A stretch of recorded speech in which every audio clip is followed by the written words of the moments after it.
I don't know, man. I'm looking for an email. I can't find it. Can't find it.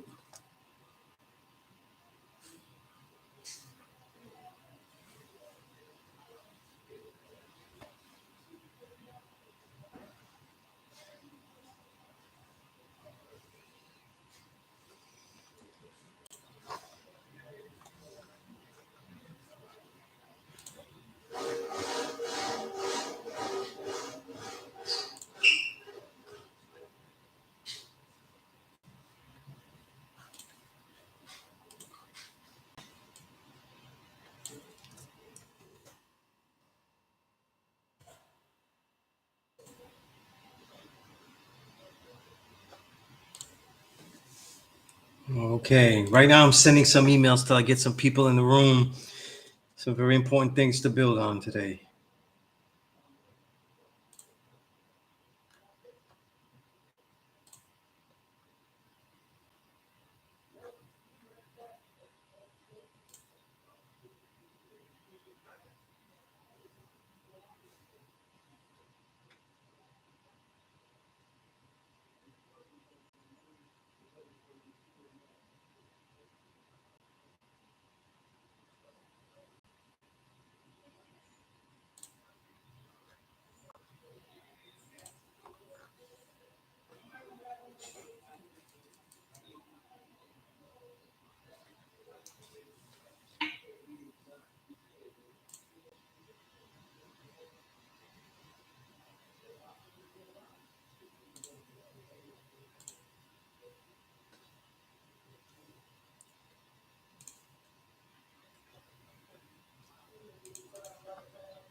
Peace, Sunez. Peace. Who was it? Somebody came to me. You said something about the class scheduling. Oh yeah, no, because the guy had shared the. Let me see if I have it. I don't know where I said it. I think it was. What was the guy's name? He shared. Well, the only class I know you on is Sunez 7 when I want to follow you on Facebook. I don't know the other classes. Right. People from other regions be asking me about classes. Yeah. The only edit was you did spell Darkim's name wrong on the thing. Didn't have the R. D-A-R-K-I-M. It was missing the R. But I'm not on the Facebook. The Sunez 7. I am Sunez on the Facebook, but I don't stream the class on Facebook. Mm-hmm. Like right now, I'm streaming it just on YouTube. Sunez 7. So Sunez 7 on YouTube? Right, YouTube channel. Yeah. All right, so I switched that to tell them Sunez 7 on YouTube. Yeah.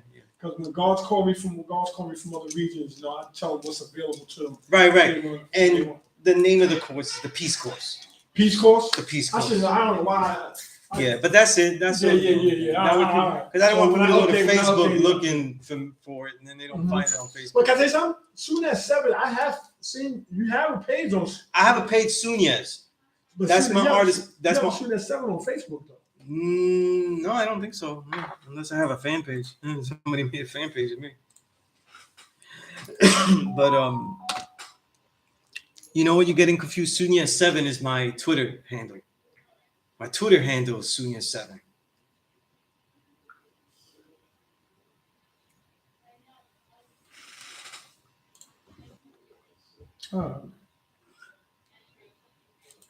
Yeah, so the only thing that's Sunez 7 is the YouTube, and then the Twitter handles. All right. So I switched that up. Nah, that's peace, God. I appreciate that. Yeah, indeed. You know? Freddie, peace, Freddie. You seem new to this or to my classroom. Let me know who you are.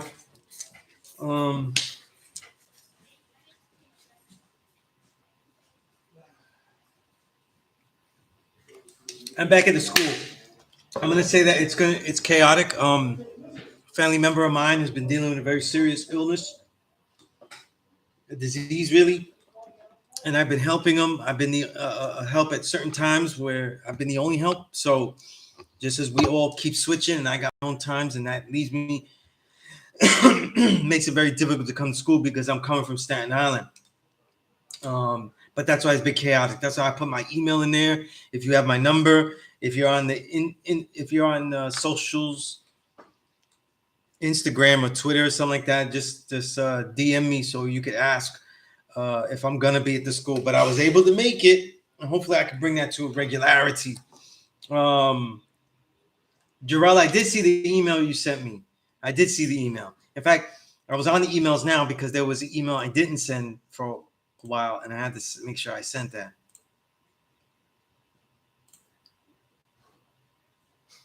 Let me see if I did.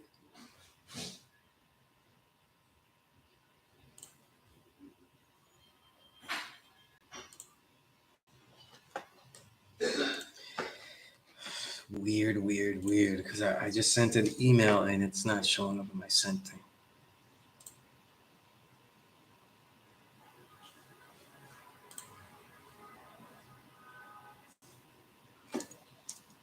Okay.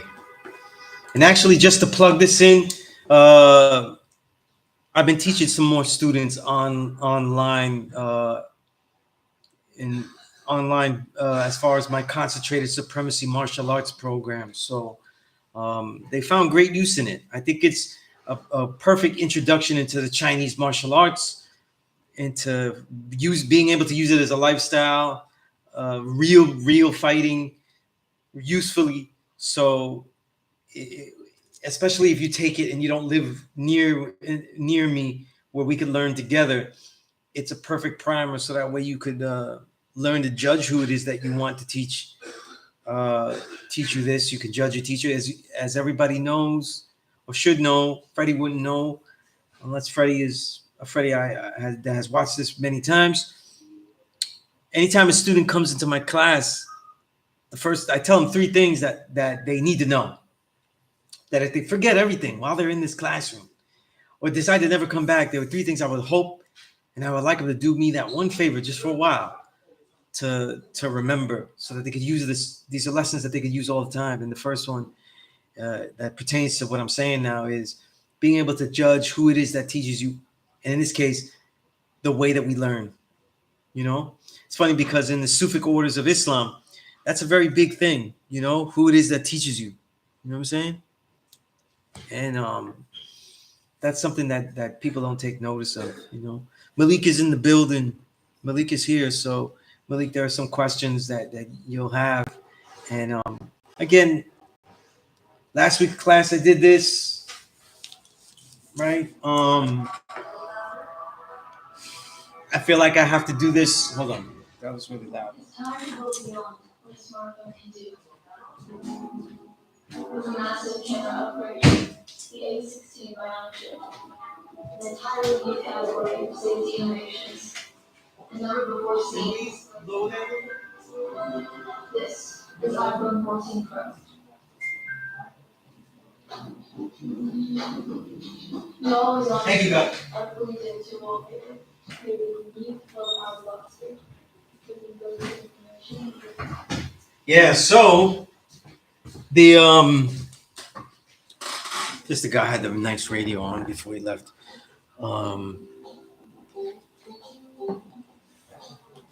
So I wanted to go through some things, and it's like the 3rd week in a row I have to do it. I said that I'm gonna put people to it. Let me get to the list of classes, but the August 18th, 2022 class session, I really went into this concept of hip hop culture and who created it, those concepts like that. And I went into detail, not because I wanted to use the class time for, an arts and culture thing. And I have plenty of forums where I could speak about that. I've done my own podcast about it. I've been in books about it. I've done the research with scholars. I've been with the artist. I've documented what the artists have said, and then it became a really hot button issue before, and I had already dealt with it. I think it's a hot button issue out of convenience. They wait for someone that isn't really like the best speaker to it, someone that isn't isn't really honestly qualified to make a detailed statement as far as the articulation. That's really the thing, articulation. Like for example, we can have many artists that are very great at something, people that are great at something. So, like for example, you can have a lot of great ball players, right? Or you can have a lot of great musicians, but they may not be able to speak well of their music and the genre that they create with, and the history of that genre. But whereas you could get many of them, though, that are extremely articulate about its origins, about its details, about its development. For example, people like Kobe Bryant, it was a master. But there are a lot of other great ball players that wouldn't be as articulate. You know what I mean? They really have shown that they don't really only have surface detail and ability to articulate and not as much detailed research. This is just a fact. This doesn't make one of those players a lesser player or not. It means that, for example, like with the Kobe Bryant, there was a lot more research that was going into it than just the ability to play basketball. There's far more research that went on. And that's with certain musicians, there's far more research. And where do I get the goal to say stuff like that is because I've interviewed in depth, in detail, with journalistic pedigree, hundreds of artists. I mean, it's literally in the hundreds, because of my situation with my family member that's ill.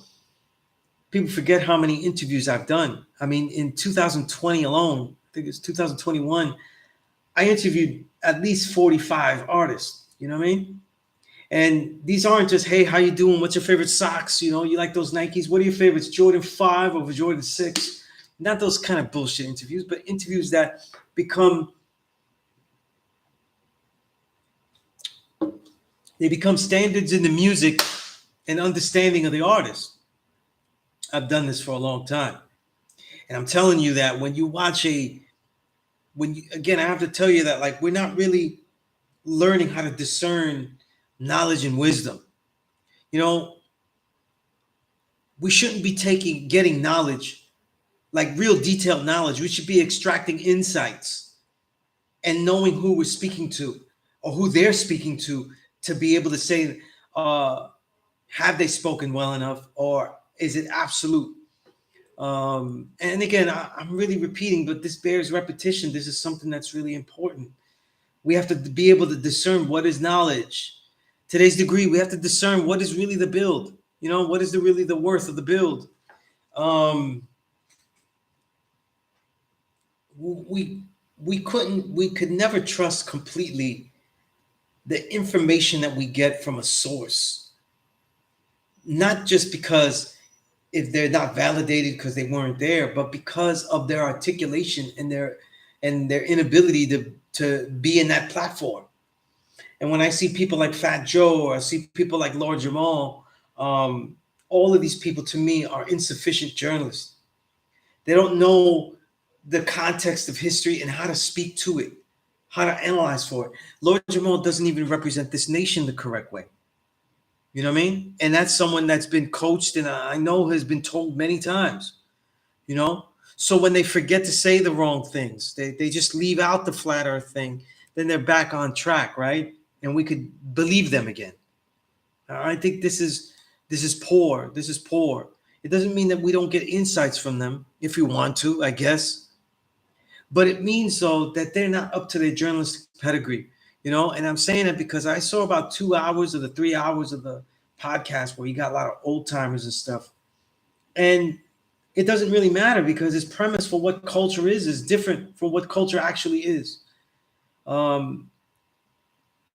If you really study and understand what it means to have lead-in questions, there are a ton of lead-in questions where he's got to get the same right answer because he's asking for those answers to be said. I got you on here. For example, I got you on here to tell me that you Puerto Ricans didn't have anything to do with it, like you say that it was later. Because, oh yeah, it was later because I came. But they only got people that were there later. So they can only get answers that were later. You know what I'm saying? Like, if someone wants to ask about history that was before 1999 in this nation, directly, firsthand,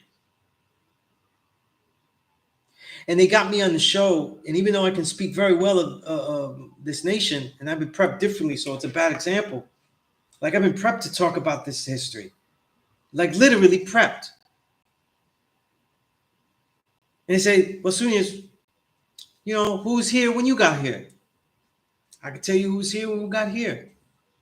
But that doesn't, you know, I've been here so long that I know. And one of the things I learned about teaching at a law school in Mecca so long is that it doesn't take 1 year, 2 years, 3 years, or 4 years, or even 5 to see everyone that was truly in this nation in those 5 years.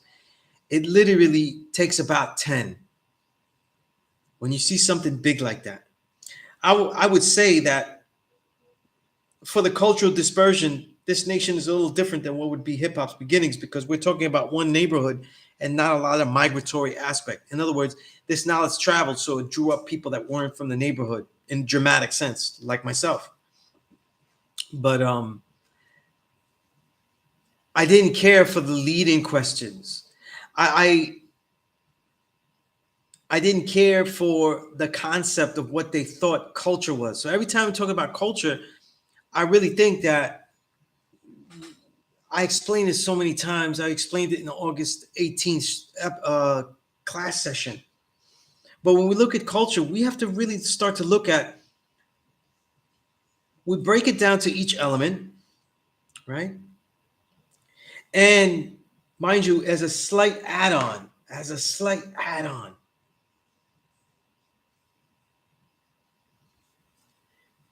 this culture is about creating elements, though, and these elements can be infused into the culture. So technically, someone still can be a creator in this culture, even after it was generally established. And obviously, for that case, though, that would be my case, right? But I digress.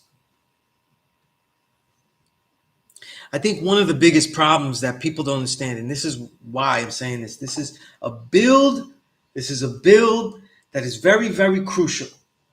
I started this build of understanding in 2012, 2011, possibly even earlier. All right? Peace, just, true Allah. Okay, you be in C, truth, see Allah. Okay, it's Cape Town, South Africa. That's peace. That's peace. I'm a little behind on my emails, okay? So please email me. You know, I'm gonna put my email in there. You know, that way I can build with everyone. You know, on a deeper level. No one's really a student of mine if they just watch me.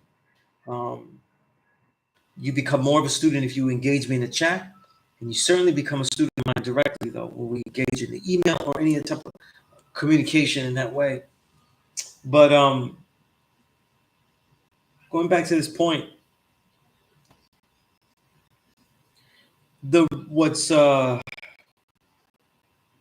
what I find very interesting, and this is a point that I made, though, is what is culture, right? When is it established? Is that no one, every time what they're leaving out is that it's a fusion culture.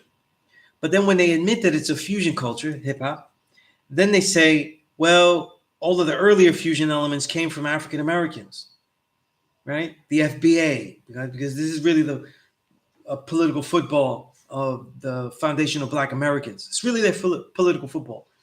And it's sad. It's sad. It's really pathetic because they don't know anything about Puerto Ricans. They don't know about anything about Jamaican history. I've seen wild comments and stuff. I've seen wild posts, tweets saying, you know, and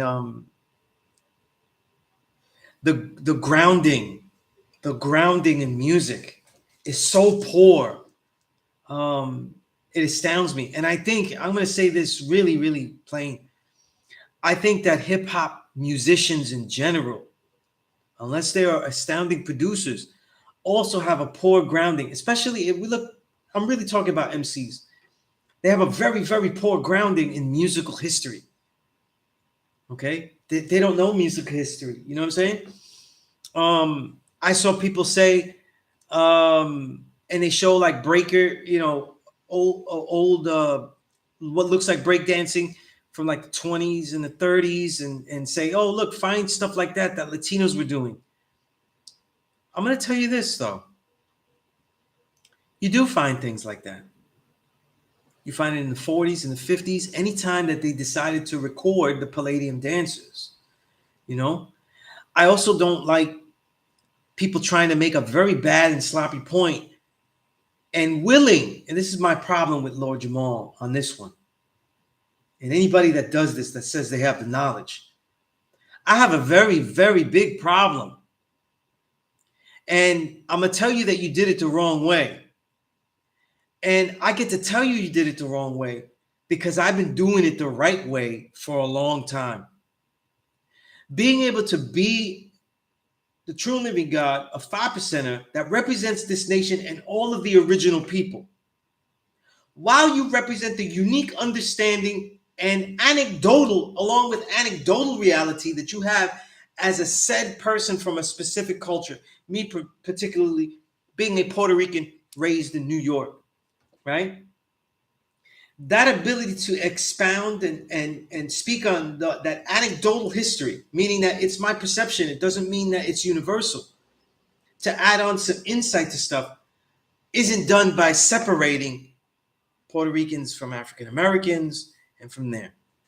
So I think it's very disingenuous, though, that you call up a group that is all about the separation to make your point in honor of that group, when not only is the point wrong, but the way that you make the point is to separate and then reunite them under your guise, as if it's up to you to say how certain original peoples decided to move. And I don't care if you have what I've understood over the years in collecting this research, and they have Charlie Chase interviews. I was around the people that were interviewing. I was developing the interviews for these people. Charlie Chase, Prince Whippoorwhip, Ruby D, all of these people. The questions that they were asked are totally different than the questions that other scholars and researchers asked them. And so he got different answers, you see? And he missed out certain things. And it shows me that my understanding, and I'm going to cut to this understanding and go back to it, but this is the theme of this session here. I said in the early 2010s, repeatedly, it became a repeated thing, that the biggest problem that this nation will have, this nation, 5% nation of gods and earths, is understanding the 9,000-mile journeys of all the different original peoples. And I said it then, I said, we as a nation have an extremely poor knowledge. We have an extremely poor knowledge of other original people. You know what I'm saying? Let me be real brutal about this, right? When I see people that say that they had the knowledge, I don't know what they were doing with it. You know what I'm saying? I don't know what they were doing with it. Because when people say they had the knowledge and they said that they taught that the black man was God, it just so happens, though, that when there's a point that should be just for FBA or African Americans, then they could call up like, yo, we was doing it and we was doing this. But you was around and you taught no one that was original except the people that was around you. You see, you were just spreading the word. I think that people were teaching by spreading the word.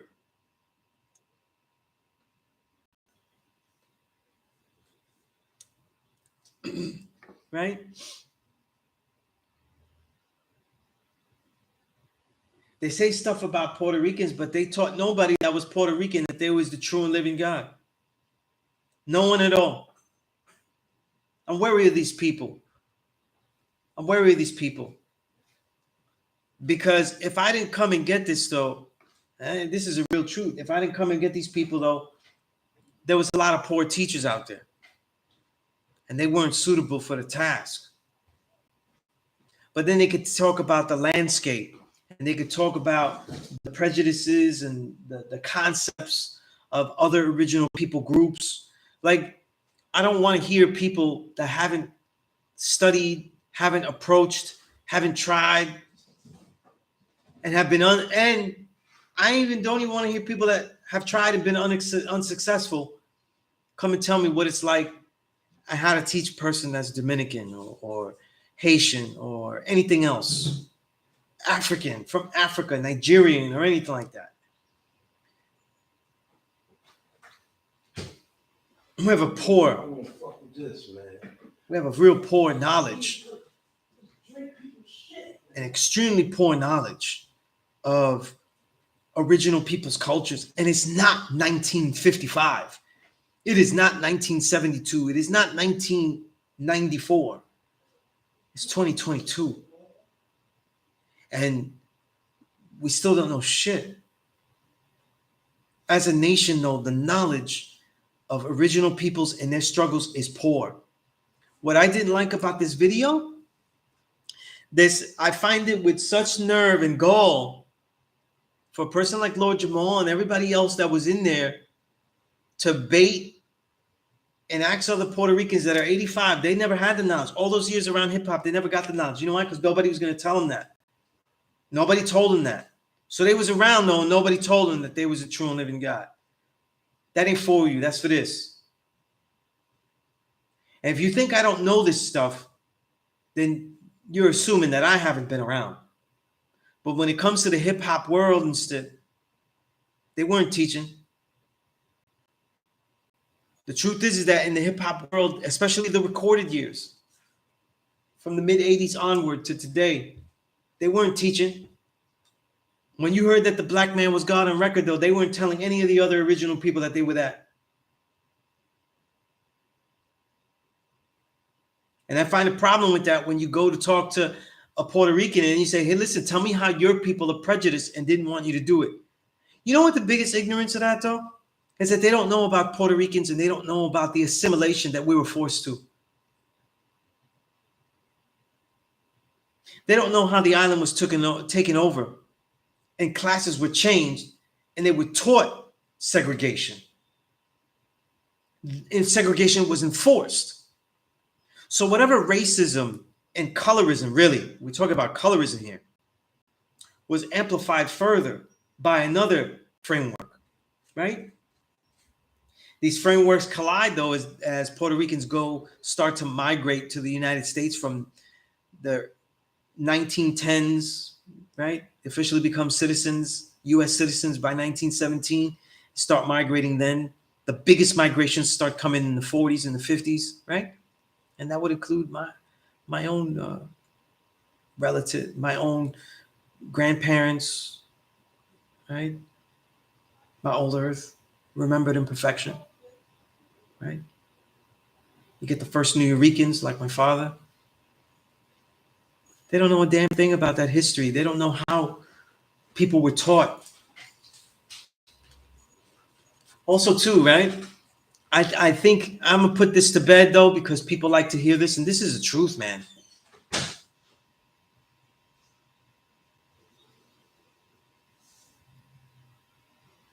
The way that music is developed, right? When we talk about music by itself, right? The way that music is developed is totally different from hip hop. Completely different. There is no instrumentation. There is no set instrumentation that develops. There are no musicians. So it's based on the DJ and what he plays. Now, because of this, though, let's be very clear here. Because of this, though, now you influence those who are in the audience, right? It just so happens to be that the audience love polyrhythmic music. Polyrhythmic music, as far as like, and I mean not polyrhythms in the drums, in the beats, did not exist in recorded music. I'm going to say this again. Polyrhythms, effective polyrhythms. And let's add to that. So that way it could be a hot take. That's all true. Polyrhythms multiple rhythms. That means different rhythms played on the same song. Okay? I don't mean coupled rhythms. Like 2 times doubled up. No. I mean 2 different rhythms played on the same song. That didn't. Oh, thank you. Thank you. Mhm. Peace.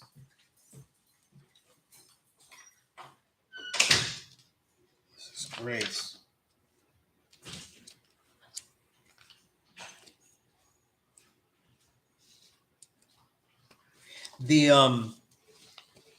That didn't come into play, and still to this day is not played the best unless you're from Puerto Rico or Cuba. That's a fact. That's where it came from, and those are the best players. Multiple, not only multiple polyrhythms, but multiple drums.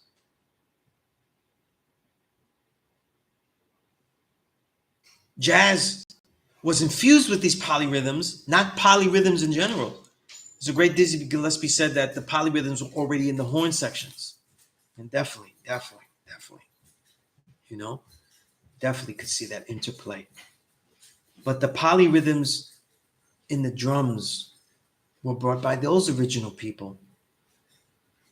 This is important. Talk about dance. And this is why I don't like to separate the seeds, though. Because when you talk about the great Palladium ballrooms, ballroom dancing, with the great bands of the 40s, Machito, Tito Puente, Tito Rodriguez, right? The trilogy of juggernauts and many, many more. Those Puerto Rican and Cuban bands, mainly playing song music, were also influenced by jazz as well, and incorporating more solos, more improv as they went along. The root of jazz. As a side bias, as a side note, I think jazz is the foundation for all recorded music, for all great recorded music. Its foundation is the blues. But jazz itself is the foundation for everything else. It is the most recorded music in the history of this country, which then becomes the world of recorded music. And is its most substantial and really amazing when you look at it musically. Okay. The truth is that hip hop really started, especially recorded hip hop, was really founded on very, very simple, basic music. A lot of disco breaks, a lot of funk jazz that was much more funky than it was jazzy. And mind you, I'm not saying because I love funk jazz, I really do. You know, the late, like for example, the later records of Freddie Hubbard, the later records of Brother Jack McDuff, etc., right? Jimmy McGriff, a lot of samples, Funky Worm, all those kind of things, right? But those are much later, right? Because a lot of those guys like Freddie Hubbard and them made classics and like really classic hard bop jazz. Why am I saying all this again? To give a little bit more detail, to make it on the record, to continue this discussion, because people are so easily led in the wrong direction. You know what I'm saying? They see a tweet and they think that someone is really doing this the right way. And they're not. And I'm telling you that they're not equipped. And we're not inspecting anyone to be able to say, are they equipped to really give us the detail?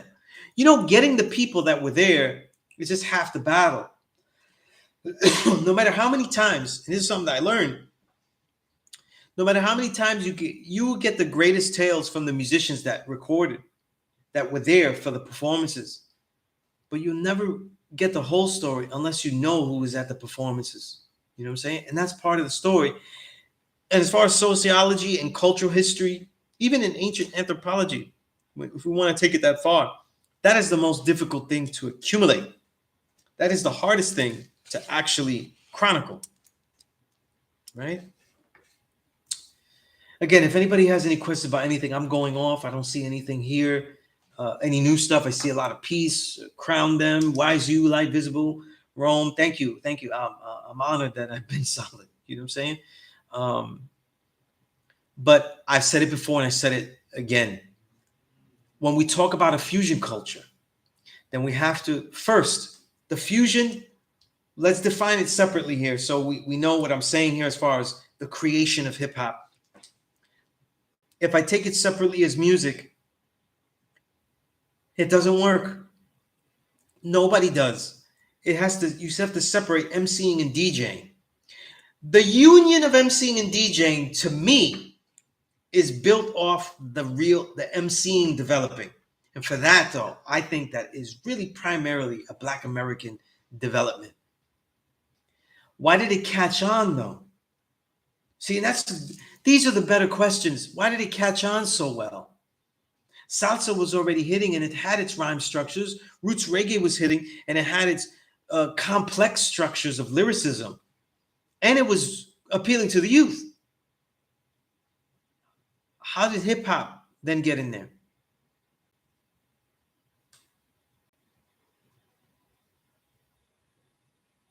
I think it's because in the history of recorded music, all the recorded music had rhyming in it. Okay? And people tell you like, oh, look, these old school guys were rhyming before and everything like that. That doesn't necessarily prove things because the traditions of Puerto Rico are filled with rhyming. So plena goes way back before recorded music, and there were rhymes in there. That's how you wrote a plena, right? Look up that word plena. That's genre. I spelled it wrong. The minute I tried to put it in there, I spelled it wrong. Right?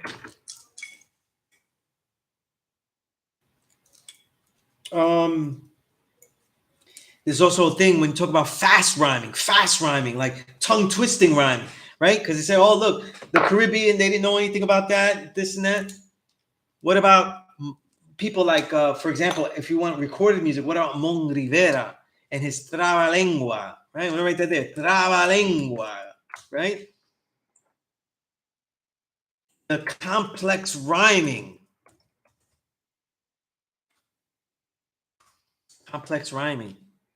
Anybody know what Trabalengua means? It literally means tongue twister, right?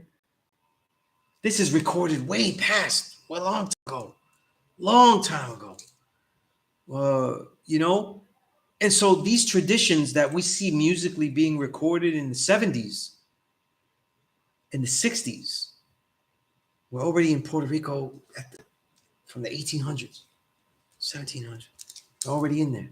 These traditions are already there.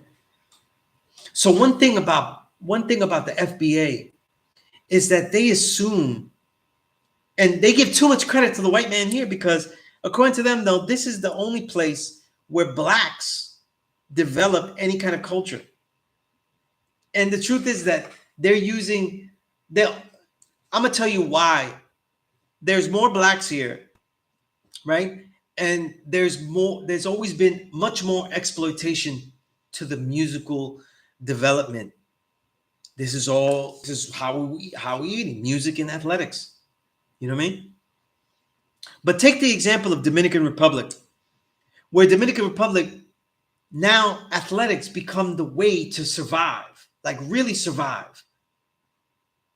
And now look at Major League Baseball.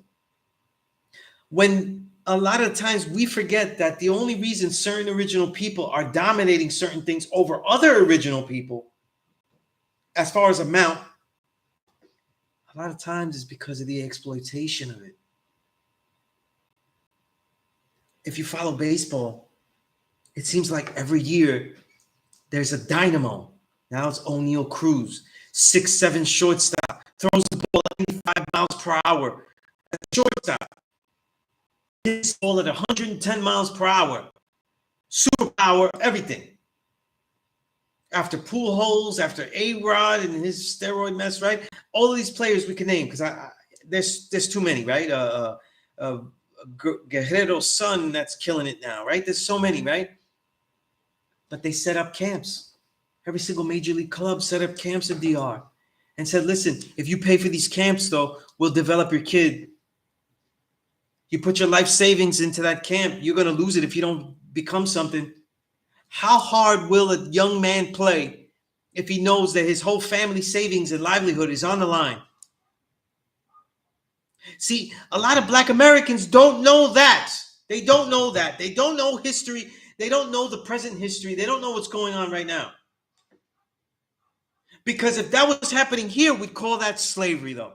But you don't have to do that to athletes here in America because they already know that this is the way to do it. And so they can shield it different ways. We'll willingly do it. We don't have to tell them to slave yourself because they're willingly, right? All of us that make music here, we'll shuffle and shuck and jive because we pre-sell out because we know what the label wants. We know what they want so we can blow up. So now you don't have to be forced into these situations. But out in DR, they sharecrop. They sharecrop children's athletic future. This has been going on, though, since the days of A-Rod, since the days of Pujols.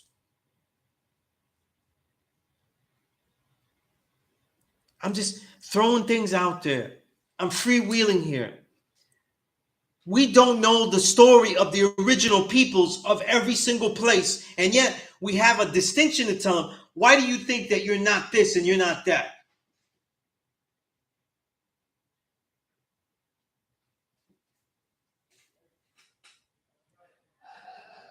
We don't know anything. I don't want to hear anything from an FBA person, though, and he can't tell me where the Puerto Rican flag was developed and for what reason. Because that's part of American history, right? I also think this, and I said this before. Where was the question to these MCs? Say, when was MCing developed? It's funny because Raheem, who said he was God, he was on the Lord Jamon podcast, right? I don't want to criticize anybody, but their music never said who the original people were. Their music didn't say that I was the true and living God.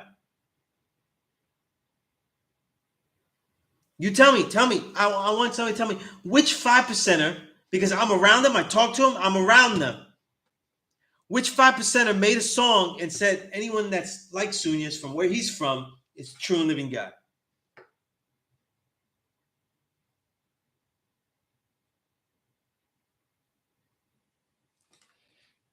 Because when I'm around, though, they tell me that.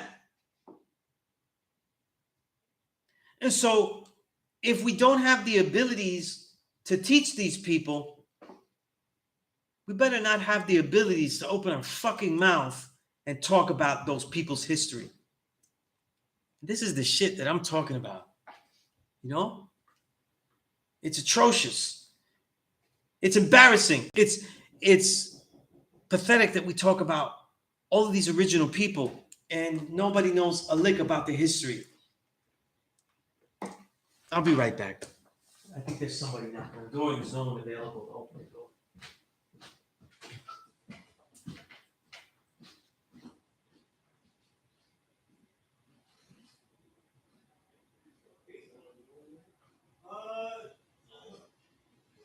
I'm not sure.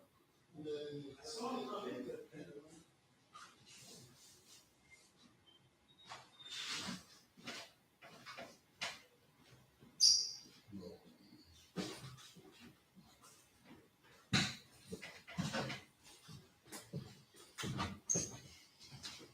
All right, I'm back.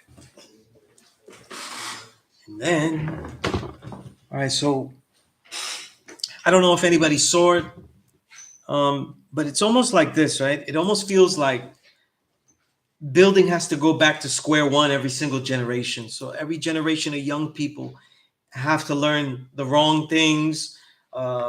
We don't have a continuum of like, okay, this was wrong and we taught it right, we can continue. This was wrong, we taught it right, we can continue. No, it's just like, this was wrong, we taught it right, and then it gets wrong again. That's very frustrating.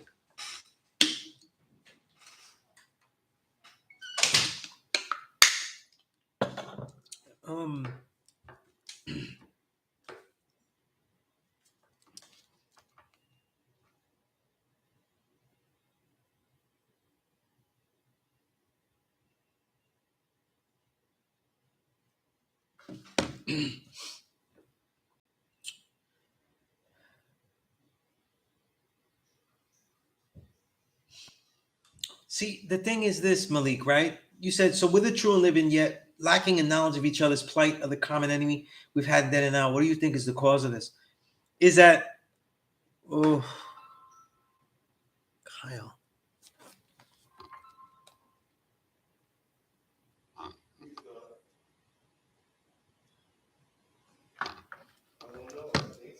But I think that one of the problems, we don't know each other's history. We don't know that history. You know what I'm saying? And so we teach from a paradigm of there. You know what I mean? Like, how do we teach? How do we teach the Chinese when a lot of them, you know, in their daily life, they have to admit that they may not be directly oppressed like the way black and brown are. You see what I'm saying? So that's the thing. I've said this many times, but we make assumptions about other original people and we vilify them. Like, for example, I saw so many people saying in that chat and not being cleared up, and Lord Jamal willingly to ask these Puerto Rican MCs, Ruby D, he got a lot of it out of Whipper Whip in the first 2 hours that I saw. Tell me how it's like, how they didn't like you to do the Coca-Cola music. Let me tell you something though. I'm gonna say this first, right? When it comes to hip hop music, right? That was all of it was street culture. All of it. All of it was street culture. Okay? So there was no black American parents going, "Hey, you're going outside to do that hip hop stuff?" Or you go in this case, you're going out to do that MCing thing or that rapping thing that you're doing over other people's music, right? Which was appalling because it's not even your music. Like, yeah, that's what I'm gonna do. You're gonna go do you're gonna go outside and do graffiti? Cool. Yeah, heads up, you know, enjoy yourself. You know, watch out for transit cops. Was that what I'm saying is like it's almost like this image like so you're gonna go be dancing and get all dirty on the floor. Like you're gonna be doing that? Like you'd be dancing in seedy places, right? Power from the street light made the place dark. Like you're gonna go to places like that. I'm sorry, which parents were okay with that? Who? Which ones? Everybody that had a hand in creating hip hop did it under duress. That's why it's fucking hip hop. It's during under duress. You know what I'm saying? Whose parent goes, oh, you know what though? I get it. We created this. You know what I'm saying? Like, go do it. You know, go out and do the graffiti. Like I said this 2 weeks ago in the August 18th class. Karis was it? Power from the street lamp made the place dark.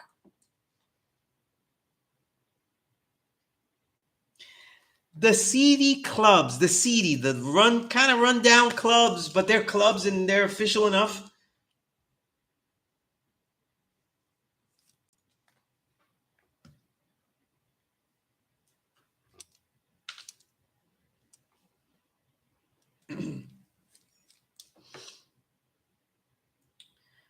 The clubs on Jerome Avenue, for example, in the early 70s, 1973, since everyone's talking about 73, 74, 75, well, Puerto Ricans weren't there, right? You know who was in those clubs that were tough to get into and kind of tough themselves? The clubs that Willie Colon played and told me that they had to fight their way sometimes out of the club because the tough talk that Lavo gave on record, though, people came to challenge them. Right? Right? Those holes in the wall. Those are the salsa groups in there. Salsa groups were in there. Hip hop was tiny. It wasn't even the first years that people are talking about. I was there at the thing.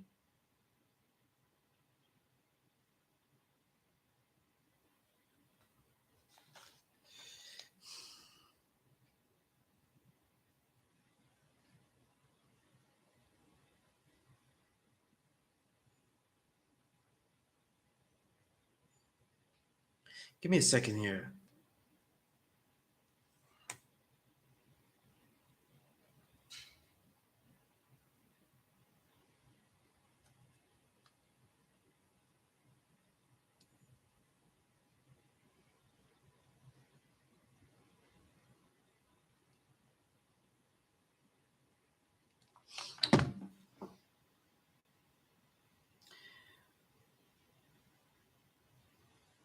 when we go into this idea of a fusion culture, I'm saying it again. Grandmaster Kaz said, we didn't create anything, we reinvented everything.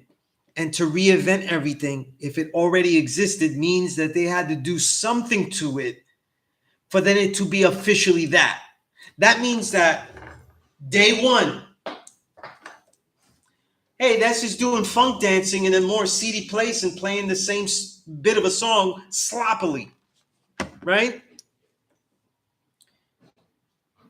How long did it take the dancers to say, this is breaking? And then what is breaking? I said, what are the standards?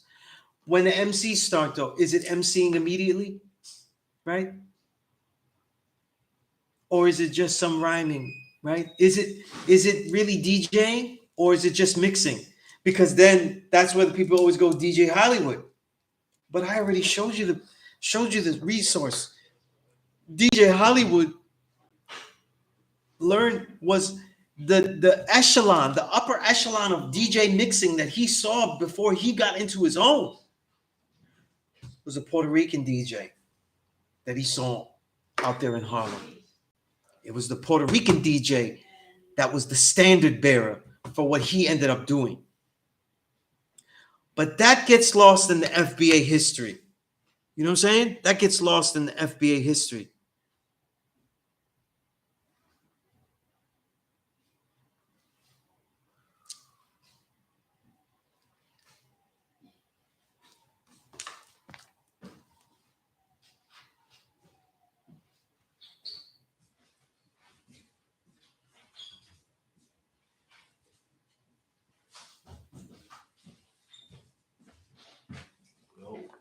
Peace, God.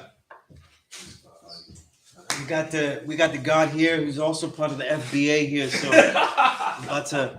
about to bomb him too. You know what I mean? Yo,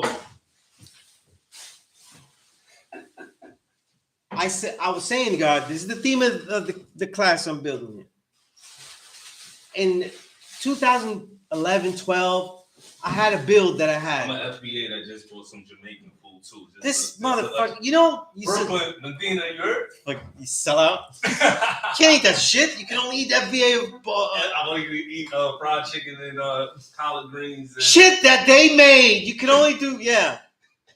I'm culturally You know. appropriated right now. I know, it's disgusting. You know what I'm saying? No, go ahead. There's some guy in the FBA going.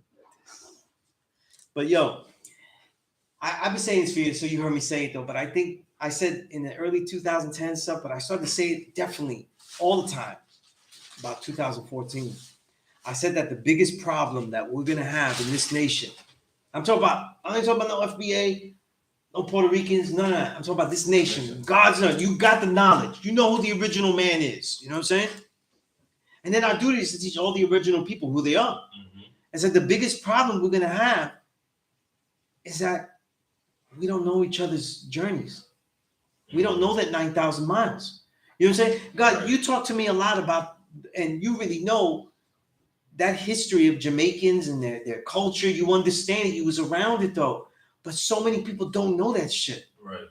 And then, so like, I always like to give examples. It's even kind of like an anomaly for me to know it not being an actual Jamaican. Right. You know what I'm saying? But as a 5%er though, you're supposed to know it or know that your criticisms are skewed. Right. You see, that's the thing. Like when we see, like one thing I say, like when you're a 5%er though, if you see 85isms, I don't know why we jump to judge so fast. You know what I'm saying? We jump to judge so fast, but we don't know how they came about that shit. Right. We could say that's some 85 shit. Like we all do that. We would say that's some 85 shit. Yeah. He's 85. But that doesn't mean that we always know where that came from, what the root of that is, and then we try to attack it. Like then we find certain things appalling. You know what I'm saying? Mm-hmm. It's like this, right? It affects historical research. Like for example, when they saw that people will do their research sloppy and they'll say Gandhi, right? And they'll go, oh, Gandhi was a racist and stuff. And they pull out something from South Africa. But that was the first time that he was ever challenged. as not being a worthy subject of the crown. Right. You know what I'm saying? So he's educated, he's with his suit and everything. He's like a lawyer. But if there's any point that a man was actually 85, that was it. So when he was in South Africa, he became an activist. The activists don't mean to be righteous. Right. You know what I'm saying? Exactly. A lobbyist though doing devilish shit for the government, that's an activist. Right. He's trying to cause some type of action. You know what I mean? It's for his betterment. Just like a lot of activists, they're trying to cause things for their peoples. Like when we see all these, we see all these whites and stuff, and they do that, because you put MSNBC, all they talk about is January 6th. That's the only shit that has happened the last 2 years. That's all they talk about. But those are activists. They saw like their people, and they felt like they was being screwed, right? Whatever they thought. So Like, it's not racist enough. I need this shit more racist. They're activists though, right? We need this shit more racist. It's not like the way it used to be. They're activists. That's a fucking activist, right? They're acting upon the society for change. You know what I mean? And that's why the people are confused. Revolutionary could be just that too. You could revolutionize the whole shit, but it may not be in the direction that was righteous. It doesn't have to be in the righteous direction. So a lot of devils was revolutionary. You know what I'm saying? Like they changed shit. That's why, like, look at the whole transhumanist thing we're dealing with. That's all revolutionary. That's absolutely revolutionary. Like they're revolutionaries. You know what I mean? And they got you. Like if they this is no judgment though. But if they stuck the pin in you and you have synthetic generic therapy, this is you were in a transhumanist experiment. This is step 1. In their book though, it's like step like fucking 500 though. Mm-hmm. But for us though, it's like step 1, right?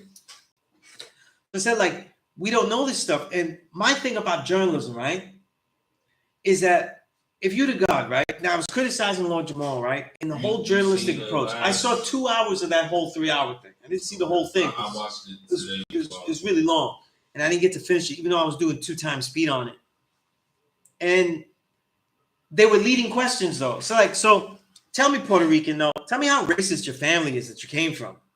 Well, sir, my family, though, they call this, those are leading questions. And I'll give you an example, right? I keep saying this, right? People think that Cocolos is a name that was made for African Americans. I was not asked. That was not a name. That's a slur that Puerto Ricans made for Puerto Ricans that were either dark and they wanted to be racist because that colorism shit is real, obviously, right? Right. But also to those who did the low down music. So if they were doing bombas, blanas, all that kind of shit.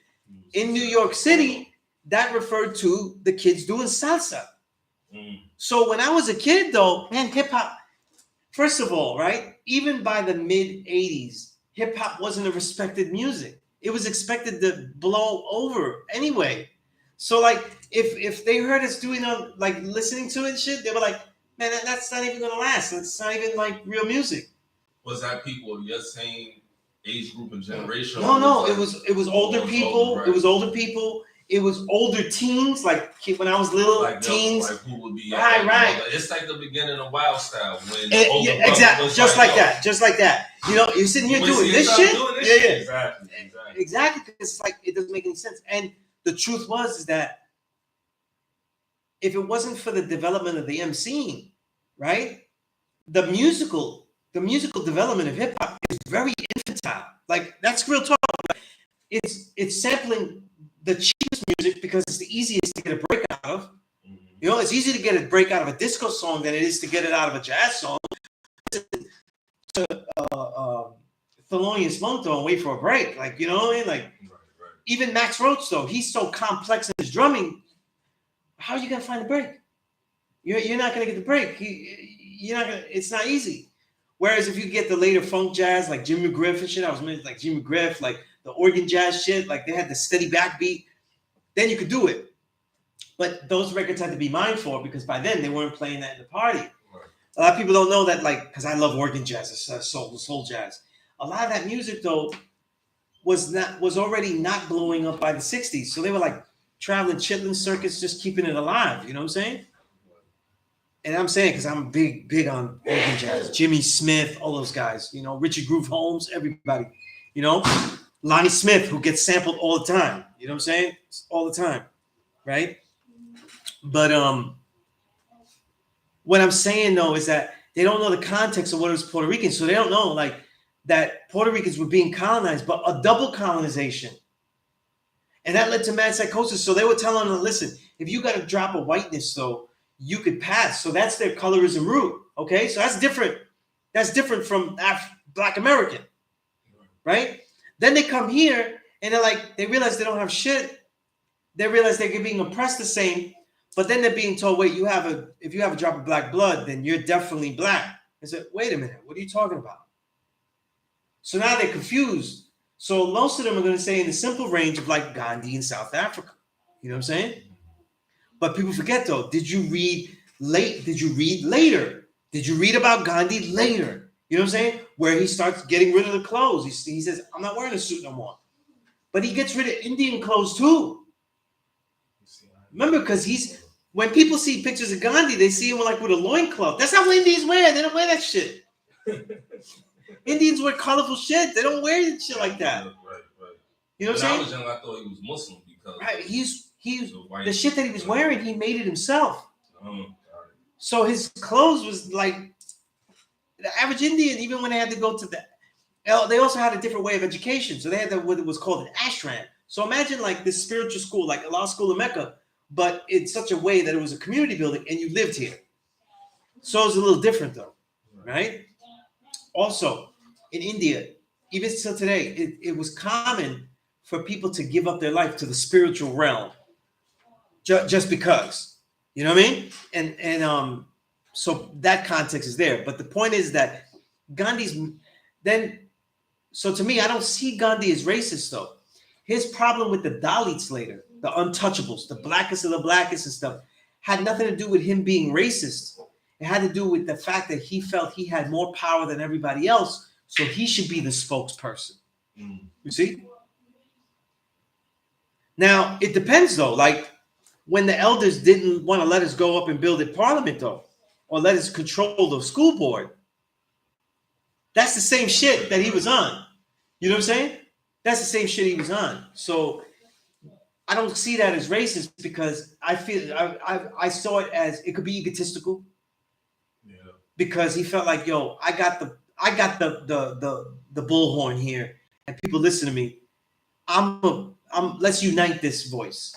And I get the Dalits too, because they're like, nah, man, nobody has ever gave through to that promise. So fuck all that shit. You know, we have articulate people in our ranks. Like, we don't need you to do that. But Gandhi also said, but ain't nobody gonna give you the form I got. So no matter how articulate we are, they ain't gonna listen to you. So I see both sides. Right. You know what I'm saying? I see both sides. But people use that to say he's racist though, when I don't see it. If you read his Experiments with Truth, which is like the dopest title for an autobiography, it's totally, you don't see that there. You know what I'm saying? You put that forward with, like, let's say Puerto Ricans, they don't know that, like, on the island knows where most of the people were coming from, and they were being indoctrinated since 1898 when they were taken over. So the generations that people are witnessing today, the mass migration, because it's migration since 1917 when they made us citizens. But the generations that produced my father and everything like that, those are the generation like the 40s, the 50s, right? Those generations were already going to school being taught what the 4 food groups were. Like my old Earth, she was being taught about oranges though, and she ain't never seen a fucking orange. You know what I'm saying? So like, they're telling like, no, these are the fruits that we eat though. These are the healthy, good fruits. It's like, no, you have to learn about oranges and apples. It's like, what the fuck? About oranges in Puerto Rico, bro? Yeah. My older was like, no, I ain't never eaten no orange until I got here. They were eating mangoes and guinepas and shit like that. You know what I'm saying? Because they weren't planting that. You know what I'm saying? So it's like, you got to know where you're coming from and the shock of different cultures that are being exploded in your face, though. And then you're being told, a lot of people don't know that any of the add-ons that, now also, this is a cultural argument. I'm saying how I see it now, but it could be argued the other way, but it has to be stated because hip hop is a fusion culture. If the innovation or the elevation is done by immigrants. In this case, Jamaican, let's keep it simple, Puerto Ricans, Jamaicans, right? Do we count that as theirs or just American? Why? Why is that a good argument for both sides? Because, for example, the Puerto Ricans, when Puerto Ricans came here speaking Spanish, though, you weren't going to graduate, though. Like, there was no such thing as fucking English as a second language shit. There's no English as a second language. My older came here, she was the one. My father's a New Yorican, though. So, like, he was, like, born and bred here. It's like one of the early New Yorkers. So he's before the, right? And so he's, you know, doo-wop in the street, like, all that kind of shit, right? But my old earth came here in, like, the 60s and shit. And she's a teenager. She goes to Sarah J. Hill. Okay. And they're like, you don't know English though? I don't give a fuck. So what she gotta do, she gotta watch TV and shit fast. Fast. Watch TV fast. You know what I'm saying? And graduate in some kind of way and go to school. Nobody's looking out for you. You know what I'm saying? They're not doing a damn thing for you. So that's the other shock. So that means that in the street as well, you're being harassed for speaking Spanish. So that means now in the streets where you're trying to assimilate though and be down with the blacks that you're around and everything like that, what are you going to do? If you're a darker seed though, you're going to like, I'm going to learn this English. Let's get this English popping. You know what I'm saying? Because nothing is helping us. The same thing I would see if you see a Jamaican, he's speaking heavy patois and shit. Nobody knows what the fuck he's saying though. They may not even identify him speaking any kind of language. It's like, what language is that? I thought you came from an English country. Right? You speak English, so you came from an English country. And you're speaking it worse than the Spanish guy. There's some patois you can't even detect. Yo, this shit is mad heavy. So they must have got it because, like, you're speaking shit worse than the Spanish dude. So now you got all that happening, right? And now the assimilation comes in, right? That means that the deeds that are going to be accomplished, though, the framework, the foundational framework, though, of any musical culture that happens on this soil is not happening just because it's Black Americans that are population here. It's because, and I say, it's because of things like jazz. It's because there's already a foundation of excellence, though. Jazz is already the most recorded music. It's still the most recorded music of all time. It's the only genre of music where you find like 50 recordings of the same song again and again by the same guy. You know what I'm saying? Like sometimes I get lost, God. I get lost because I'm a Miles Davis freak. I get lost looking for one version, many versions of one of his songs. And I get lost. And then I have to listen to it repeatedly to see which one I like the best of. You know what I'm saying? Like which is going to be the go-to that I fuck with, you know? The live at Black Hawk, the live here, the recording here that he did. Which one do I use? Nothing was more recorded. All the ways to exploit the music industry, just in general, were developed through jazz. How do we exploit that? That was through jazz. That's how they learned how to exploit the black man. You know what I'm saying? As far as his musical talents, recording them, all of that. But this notion that there's not like a synergy between original people throughout is what should have been understood in hip hop, because what made it so appealing and what's so interesting about this fusion culture is that all the things that it became, obsession with the break, like let's talk about that, right? The obsession with certain portions that let you dance more intensely, right? Which is really, again, that's from jazz.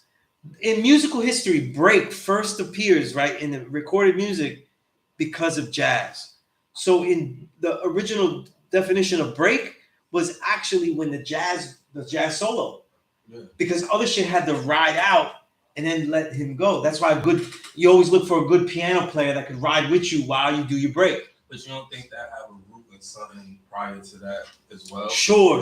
And it's got to be the blues. It's got to be in the blues. You know what I'm saying? It's got to be in the blues rhythms, right? Because that's the foundation of jazz. Jazz without blues is... I'm thinking even like ceremonial drumming type shit. I agree too. Yo, but see, when we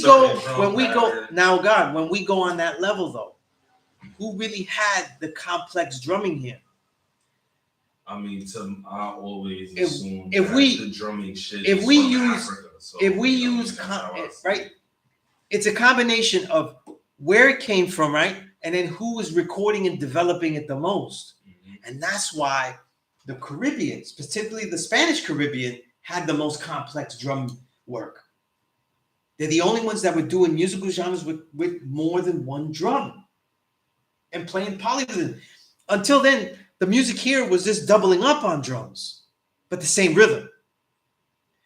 The polyrhythms I keep saying is Dizzy Gillespie, because he was the one that really introduced the Caribbean, the Cubans, and the Puerto Ricans into the jazz. Okay. He was saying that they brought the polyrhythms into the rhythm section, but it was already, we were doing the polyrhythms only in the horn section. That shit was deep right there. Because remember, he was doing bebop. That shit was so complex that it's Miles Davis with his cool jazz, what they called cool jazz after he did it, you know what I'm saying? And then when bebop developed into hard bop, which is a little bit more soulful, slightly slower. That's the 50s shit, you know, all that kind of shit. Miles Davis literally did like what Rakim did with MC. He slowed the shit down so you could do more shit to it, right? Because the 30s and 40s was that. right, but that Showtime. 40s, right, 40s, the bebop is so fast. And why is it polyrhythmic? Because its main inventors really were Dizzy and Bird, and Dizzy on trumpet and Bird on sax, and a lot of times they're playing at the same time, guy. And then so they're playing poly melodies. You know what I'm saying? It's amazing shit if you learn how to hear it. You know what I'm saying? Miles Davis obviously is an add-on. I love to add on about this and go on tangents. Miles Davis, when he was with them, he was really gifted at writing down music. So he actually could watch them and write down the notes that they were playing, which to me is mind-blowing. Because imagine if you could, that's like listening to Busta Rhymes and transcribing him while he's rhyming. It has this beast mode to me. I don't even know how he could do that. You know what I'm saying? But that's what Miles was doing. That was his education right there. But when you see the influences, you've got to give it credit. So now, Kool Herc, right? His main litany of records is not reggae. The main litany of records is not reggae. You know what I'm saying? If we go back to reggae, because I saw this and it's mind-blowingly wrong. Reggae, Jamaica was a place where they didn't record Jamaicans because they didn't know how to exploit them. Again, we forget, like, that's one thing sometimes. They end up recording themselves. I'm gonna say this, right? That's why sometimes I don't like this whole idea when it comes to music of like, oh, we came with it first. A lot of times the reason that it came from certain people first is because they were exploited first. You know what I'm saying? It doesn't mean that people didn't have that music well. It means that they were exploited first. You know what I mean? And so that has to be taken into consideration. Jamaicans were never recorded until like the 50s and 60s. And all the music that they got, that they heard was basically R&B radio. They would listen to radio from R&B stations from America. Right. It was all Western. But it's all American radio waves, right? Hitting the islands, right? And that's what they was doing. So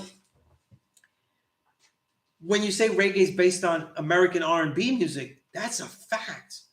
But when FBAers go, Americans made reggae, that's not true either. Because now we kind of disrespect the developments that they made that is crucial to music. But see, FBAs, I guess, feel that same way when Jamaicans say they made hip hop. It's kind of like. See, my thing is this, right? Because I think, here's what I think. A lot of the early records, right, are polyrhythmic. So they have Latin percussion in them. But if you really dig in those records, not all of them, but the majority of the most famous ones. Like Apache. Right. But the most famous ones are not Latinos playing the percussion. Yeah. And so, like, Apache is not really a complex counter rhythm, like on the polyrhythm. It's not that complex. Like, and I'm saying most people don't hear it that way, but I do because I'm used to more polyrhythms in all the years hearing salsa. Right. So I'm hearing things that are much more layered and much more overthrown. You know what I mean? But those are black musicians that really learned well. A lot of them black. I don't remember any of them being white, though, from what I looked when I went through my line of notes. But I know Apache, Incredible Bongo Band was mainly white guys. But but the bongo player was not white. He was a black man. You know what I mean? Like FBA black, or he might have been mixed. Or for what I know, not yeah, that's true too. You know what I'm saying? Even Raheem, when He said he was like, Creole. He's Haitian And Creole, again, God, Louisiana Creole. Isn't that's important, right? Because jazz is taken as an African American art form. I mean, that's how I see it. But that environment that produced Louis Armstrong is very influenced by Creole music. You know what I mean? But see, that's what I'm saying, man. So it's too divisive while we try to break it down. Because that's what I'm saying. At the end of the day, it's all original. The way it should be is that we should be proud of all of the original influence that comes in there. You know what I'm saying? I think this is what I say. The original idea of hip hop music developing together that is primarily Black American.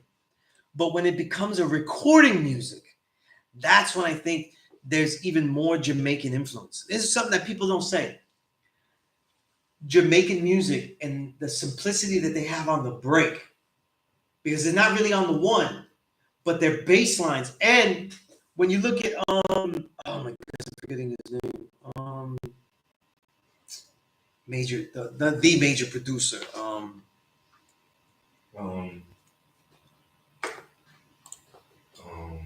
Did the Congos? He did Bob Marley's early shit. Let's see how.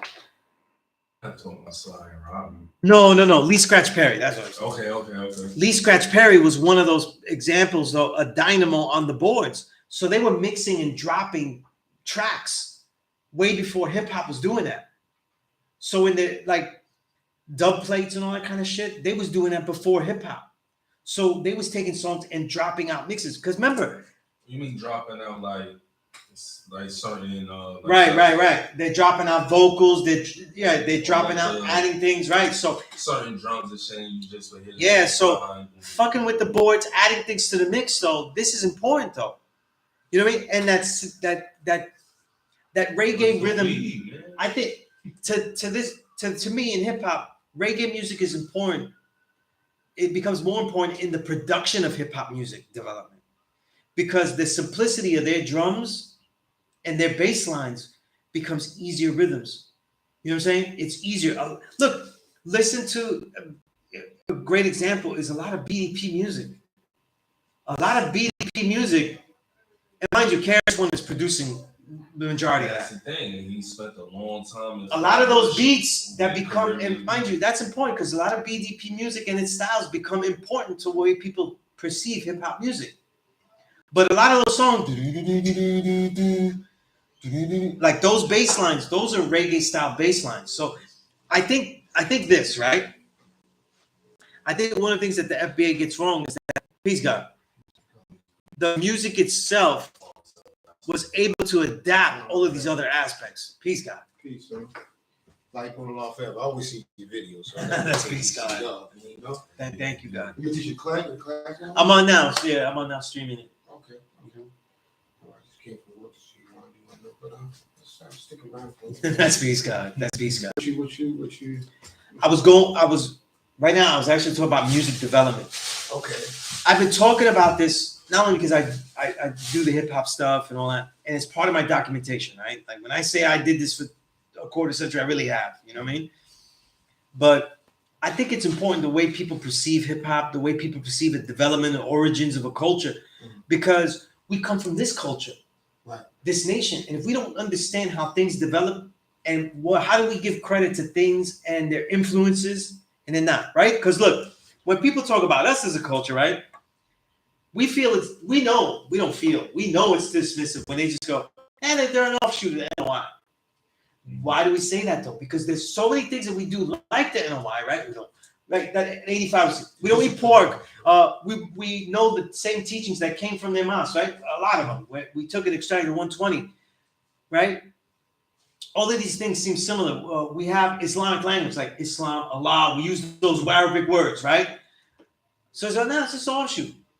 But then we know that, what makes this a culture is that the one key thing that no one else has done in the whole world. Not only did the paper say that the black man is God, but we actualized it. We said, we're the true and living God. Me right now. And that's something that they didn't do with what was written on that sheet. You know, going adding You know? on to just piggyback over what you said, piggyback. Right, yeah. On what you said, God, right? I had a bill one time, God. I was going through this with God, like, and I was saying, yo, God, like, we had some visitors that came by school. So I was asking me about how black men God, how we God, and things of the same. So I said, let me talk to you. You study the Bible, like you the Bible. He said, yeah, I'm studying my Bible, read the Bible, all the Bible. All right, I said, okay, well, we got the Quran, we got the Torah, we got the Bible, we got different, different, books that relate to I guess you could say, teaching who and what is God, right? Okay, I said, all right, let us compose of words, right? The words compose of meanings, right? And with these meanings, images are formed in the mind, right? For an example, if I say chair, there's a meaning to this word. So a chair appears in your mind, right? So I asked him about, so when I say God, what image appears in your mind? So he said, oh, well, it's more than just it's a spirit, it's a force, it's power. And he said all these different things, right? I said, okay, let me explain to you. I said, listen, in the Bible it states that in the beginning, God made man in his own image and own likeness, right? I didn't quote the actual uh, passage from the Bible. I just used that term. So he says, yeah, I said, okay. So the Bible says that. I said, like, so if I take a mirror and put it in front of me and begin to construct the image in that mirror, what would the finished product be? It would be myself, right? That's right. Okay, so God has to have an image. The Bible says it, the Quran says it, the Torah says it. So if God made man in his image and the image of man is God, what greater man can define God than the black man? The original man went through more adversity and trial tribulations in this world than any other human being, right? And we sustained ourselves on our squares throughout all these years, right? Now, also to understand this is that the sun gives life to everything on this planet, meaning the rays of the sun neutralizes us and give us, pineal gland neutralizes us, right? As a person. The only thing on it that doesn't get any nutrients from the sun is the Caucasian man. Mm. He's destroyed by the sun. This is why he has to put on blood. He has a really slight case of melanin from the gravitation, but he has to put on sunblock. He has to put on all these things, melatonin, to get some sort of. Right. He wouldn't be alive without melanin. Right, exactly. But it don't work that way. It don't work that well. Right. So right, it's very. That's what the gravitation is, very small amount. Right. But the thing is, what I was showing and proving to the brother was that God has an image, and the image of God is man. That's right. The image of man is the original man. If you're gonna say God made man in his image, that means we have to start with the original first, right? So who's the original man? The original man is Asian and black man. You don't agree with that? God in the universe. Okay. So when I did that, when I showed that brother that science, he thought about it. He goes out of California too. He was like, "Oh shit, you're right. If God has an image, well, it has to be the original man. Because if you say he made man in his image, then you got to start with the foundation, right? If I plant a tree, right, and I nurture that tree, I'm the sole controller of that science right there. I just nurtured that tree to grow into a strong piece of oak or whatever. But it took my nurturing to make that possible. You understand? So, I mean, that's exemplifying, God. I'm just exemplifying. No, that's peace. I appreciate that, God. I appreciate that. I'm just simplifying, God. But that's the thing, man. It's breaking things down from the highest term to the lowest form. Sometimes when we're dealing with these problems, we're dealing with individuals that don't have knowledge of self. Everybody has knowledge. But then we have knowledge and knowledge of self. So you got knowledge. Everybody has knowledge. We all have knowledge. God. You got knowledge. God. You just don't have knowledge of self. That's our duty. To teach them knowledge of self, the science, everything like what? Peace and happiness. Mm-hmm. So when we deal with we got to deal with them within our 12 jewels, really. Mathematics has to come as an additional teaching, even though it's the foundation for us. For them, we have to deal with them with that 12 jewels. See, and I told about saying, God, there's nothing mysterious about us having power to distinguish the real from the imaginary. For example, But I said Jesus had 13 disciples, right? It wasn't no mystery God that told him one was going to deceive him, because only 12 Jews in Islam. If he lived by 12 Jews, he knew one of the disciples was going to die. But only 12 Jews in Islam. He's living by his 12 Jews. So he knew one of the disciples was going to deny. He had to get no mystery God tell him that. If he's living by the 12 Jews in Islam, if he by his 12 Jews, he knew one was going to deny. Only 12 Jews in Islam. Mm-hmm. You know? So God just adding on God, you know, just adding on. That's peace, God. That's peace, God. Just adding on God. But yeah, God, it's a beautiful thing, God. I watched some of your I appreciate that. Yeah, God, I'm really supportive of God's, man. Nation God's. Even with Information, I watched. He had one of my students. You know, one of my students, God, used to be an archive keeper. He went back to the essence.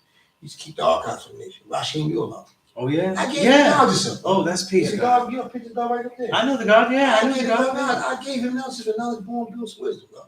That's peace, God. Knowledge born builds That's a wisdom. great I God. gave him knowledge. Yeah, Rashim Yullah, God. Changed his name to all in all. I gave him knowledge of God. Right in my living room. I gave him knowledge of God. He came up under me, God. You know, so I did time and feds and I was going a long time. But that was one of my students, God. Who went in a very positive direction. Actual fact. He kept the archives of the nation for a long time when he was on video, video cassettes. That's right. That's right. God. Not easy to do. Not easy Right. to So do. now, Information, right? His name Information. Yeah. He keeps the archives now, but Rashim Yullah is responsible for the first That's right. initiative in keeping the archives for the nation, so we wouldn't be lost in the risk of not being known anymore. You know what I'm saying? Just I see the that. landmark of the building. Mm-hmm. Because there are only two landmarks in Harlem right now: the school and the Apollo. This is a landmark, God. You didn't know that, right? This is a landmark. Our school's a landmark, God. And the Apollo. Apollo opened maybe 4 years before the school. We are a landmark, God. We're the only two original builders in this community, God. We're the original. Like, That's the right. school hasn't changed. I mean, a few little. Nah, it's still essentially the same. Still the same, God. You know? Yeah. So God, we know we Indeed, God, we indeed. are the landmark. That's why people come by, they take pictures, and you know, our one God got mad and he take pictures. God, how do you get me to take a picture? We a landmark, God. You know what I'm saying? And then you would want them to take pictures of the school in Memphis and right across the world, man. Yeah, Appreciate that. 793rd, yeah. Yeah, Definitely see that. You know?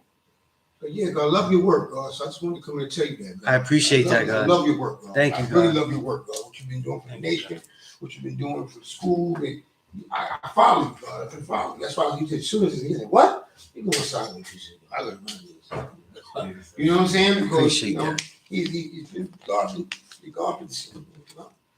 The God gave me this, yeah. Oh, okay. Yes. Gave to you, Kaim? No. I forgot who gave it to me. Not wrong, do. No. But it's a catalog for the whole school. I got 2 of them here. You can take one. Yeah, take one. Oh, to order things. I think so. Yeah, it's a catalog. Yeah. Oh, okay, yeah. I think So law that- mathematics. Yeah. Law mathematics. Yeah, I just was building one. Yeah. It's good stuff. So God, let you continue doing what you're That's doing, peace, God. You know, just came to build.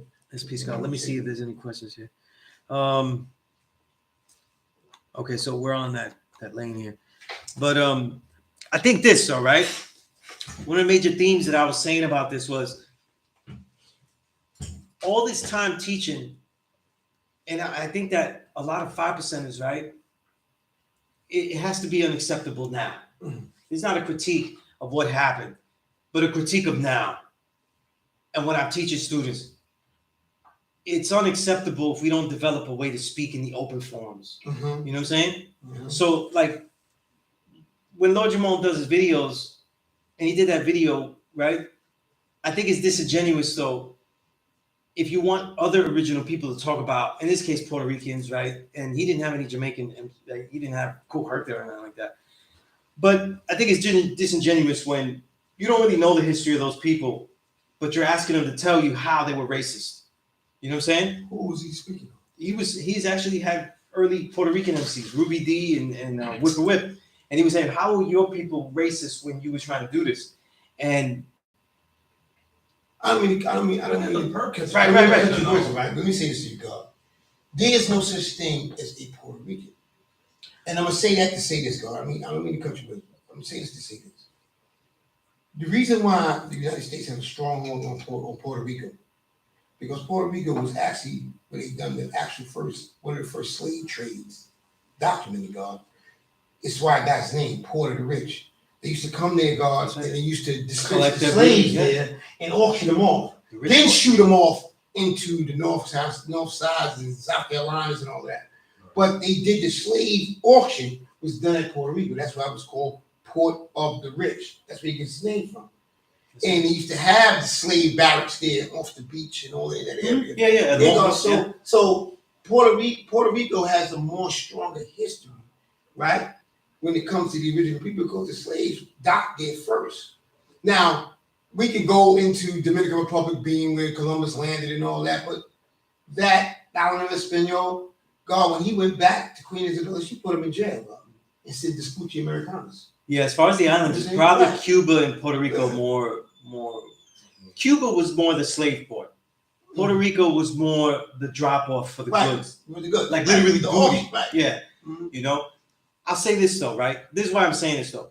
Us as original people now, this nation, and I've been saying this for a long time though, as 5%, we have to learn more about the original people that we're talking to. I think that what I found in all the years teaching here is that original people know each other's histories very poorly. You know what I'm saying? So the African American knows his history horribly. And they have to study their own history, but they have to study their own New York history. A brother coming in to get knowledge and he doesn't know New York history means that he won't get how immense what the father did actually was. He doesn't know New York real history, right? Everybody wants to jump back into Kemet, but they can't jump back. They would actually trip and fall because there's lots of gaps. Those gaps are going back. We don't know Jamaicans. I see so much ignorance about them and about their music. They don't know Puerto Ricans. Like this basic fact. Most people don't know that the Puerto Rican flag was made in New York City. It's New York City history.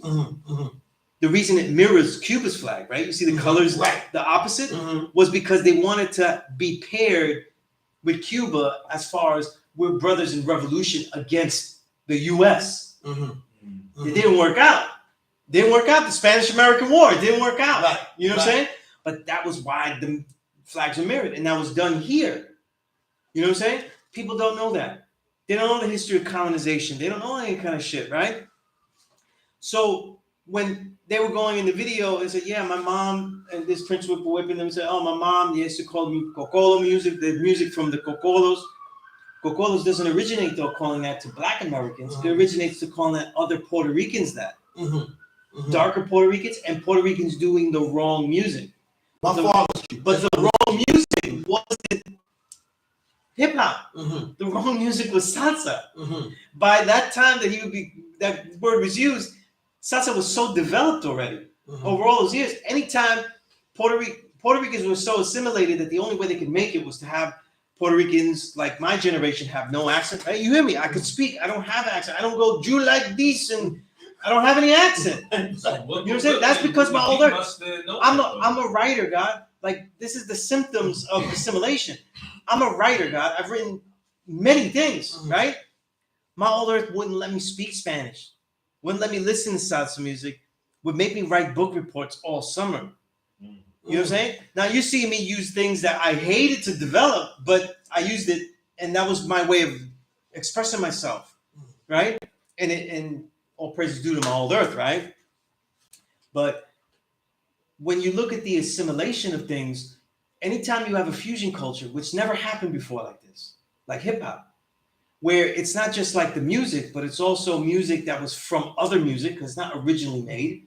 Then you have the influence of the musics that they're picking. Now you have the DJ is important, right? And you know this more than anybody, right? DJ. The audience is important. So what you pick also has to be for the audience. That's important though, because now the music doesn't develop if the audience doesn't feel it though. You know, now the dancing style cannot develop in 1 minute. Because it can't develop in 1 minute or 1 day or 10 parties, because if we go there, I bet we go there in August of 1973 when they said the shit started. Everybody that watched it would just say, y'all doing funk dancing. with a sloppy DJ who's playing the same piece again and again. Because prior to that was the hustle. Right. You know what I'm saying? Stops and all that, right? And I think that people don't get the Early amount of rock. fusion and the interplay. People forget though, like a Puerto Rican music, like for example, salsa doesn't really. Those records sold millions of records in the 70s. Those didn't sell millions of records if it sold just to Puerto Ricans. That means everybody was buying them. Right. You know what I'm saying? And I'm saying this because I talk to them. Willie Colon, the Eddie Palmieri's, all of them know. When they talk about who was dancing, they would say like, yo, they had nights where they just had black African American dancers. You know what I'm saying? So when the African American dancers do shit that looks like hip hop, then we go, oh look, that shit looks like salsa. But it was the black American dancers too. They would go dance too. You know what I'm saying? And all that Palladium ballroom, even before salsa in the 40s and 50s, they would down rock.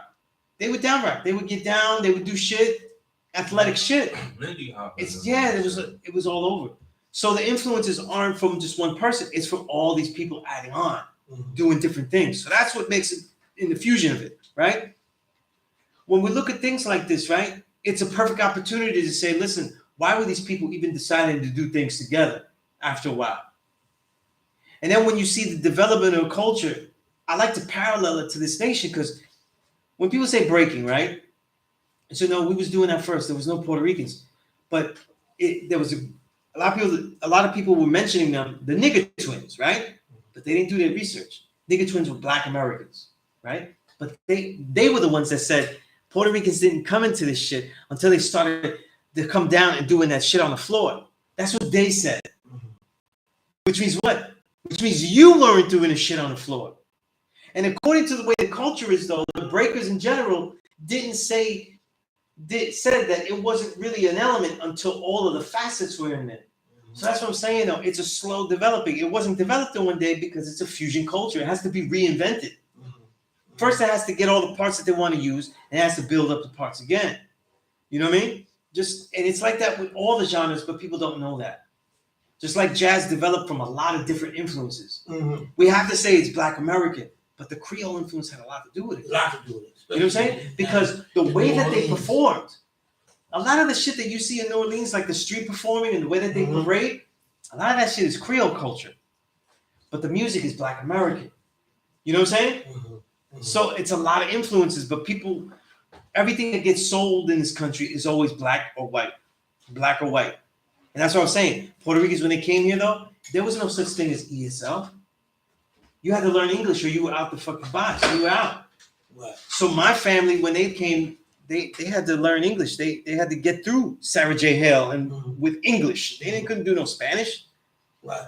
So all of these things make a person learn shit quick. If you can only survive in one language, you learn that shit fast. Right. You know what I'm saying? It ain't like today, though. Like, you could go to Washington Heights, though, and you never have to speak English. Seriously. Like, you could never speak English. And a person like me, even though they'll know I'm Puerto Rican, I don't speak Spanish. I won't speak Spanish first. I'll try to get by with the English, though. They'll look at me like, you know, like, they're like, oh, how could, you don't even know, and this and that, all the other stuff when I don't say words like they want me to say it. You know what I'm saying? Right? Because they got the dialects, right? But all of these things, we're the 5%. We have to be abreast of all these things. We have to see how all these original people, their different journeys are different. Why did, like, the hatred that Dominicans have for being black is different than what Puerto Ricans have. You know what I'm saying? So if you go, oh, look, Dominicans, like, you're mad, you're a knowledge seed. How the hell you hating a knowledge seed? And Dominicans, you get a knowledge seed tell you that he's not black. Yeah. You know what I'm saying? And then we'll look and say, yo, you're a crazy motherfucker right here. Like, but to them, no, that's the way they were taught in school. So imagine if you were taught that, but really, really educated. Like, I've been with older Dominican generations, they're extremely articulate. And they would tell you a false history book in the most articulate way. Like, you know what I'm saying? And they believe that their culture is Spanish. And that's what makes them different than the Haitians. So that's why they say that they're not black. You know what I mean? Spanish language. Right. But their favorite music, the national music, is merengue. And that music, you got to play the tambora, which is the drum that you hold sideways. hit it with one hand and the other side with a stick. Doom, Yeah, doom, came doom, out. doom, doom, doom, doom. That's where you get the merengue rhythm. Mhm. You know what I mean? It's one of the most blackest drums you'll ever I'm find, from Africa. right? And they all know it. That used to be a communication. So I'm saying though, it's like all the original people are stuck in their own contradictions that look to us like hypocrisies, but they're really just contradictions of just being 85. And we don't know none of those people though. Like you said this, right? And I said, we're gonna have generations, God, right? Like let's say it could be our children that live better, right? They're not gonna be interested in this knowledge of self because the man is out there, right? We teach that the black, brown, yellow is original, right? When I've taught Asian people though, I can't really hit them with the, fucking pigs is gonna hit you. They know that you're the original man. That's why they come pigs fuck with you. I never had the pigs fuck with me. You know what I mean? They the model minorities. You know what I mean? Mm-hmm. What about the Indians though? The Indians you see here aren't the Dalits. The people that had to prove that that's something of value to come in. It's like I said in the culture degree. I was like, right? When they taught them, the only way they could come back and be embedded in the society and cause devilishment and not be ousted, they had to learn how to build homes for themselves. That doesn't mean that a whole bunch of carpenters come down from the mountaintops now. You know what I mean? It means it's really like a metaphor. It means that they had something to offer the society. Like, yo, we're not gonna ruin shit. We have things to offer, and so we want to live here, but we have things that we know how to do. We could sew, build, do these different things. You know what I mean? Same shit. You know what I mean? These are the things that affect people. You know what I'm saying? So when you look at all these things and you look at the original people that they let come in here, right? It's either because they blatantly oppressed them, right? So those are the immigrants, like definitely Puerto Ricans, Mexicans, Dominicans, right? Free trade zones in Dominican Republic, right? They ruined the country. Colonization, right? What this Dominican professor I forgot his name. He calls immigration collateral. Like they destroy the whole place that you're from. So the only place you go is here. And so they allow you to come in. So like in 1965, they allowed Dominicans to come in. Weren't allowed. And now they say, okay, you have to come. Because they fucked up so much that the only way they can keep the money rolling is if they kind of like let some of the shit spill out. Population spill out. Because we don't need that population. Same thing with Puerto Rico. They replaced everything with their own things. That's what most of the pharmaceuticals come from Puerto Rico. But that is most of the people. So they trade 200 jobs for 10 jobs. We got to do something. It's not going to work here. It'll be upheaval. We saw what happened in Cuba, right? We don't want no Fidels. We got to let them come over here. You know what I'm saying? All this, that's immigration collateral. But the other type is the model minorities. What they call the model minorities, Asians, the Chinese, Japanese, Indians. They usually come here because they already have businesses. They already have wealth. And so we take your wealth. But they're not taking like you're poor and you're hungry. Right. That's why you don't see the people that made the Jordan and Nike sneakers. They're not taking people from Thailand and shit like that. You know what I mean? So we don't really know we assume that, nobody has it like us. Nobody has it like this. But everything we wearing though is some massive slavery that's going on. Right. You know what I'm saying? Massive production. The difference is that the slavery, the Black American particularly is in his second wave of slavery. The mental shit.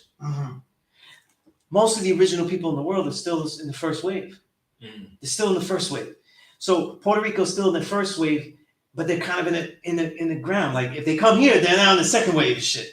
Because we were here fighting fights, fighting civil rights, young lords, black, right? We're kind of we're like, whoa, what's going on? Culture shock.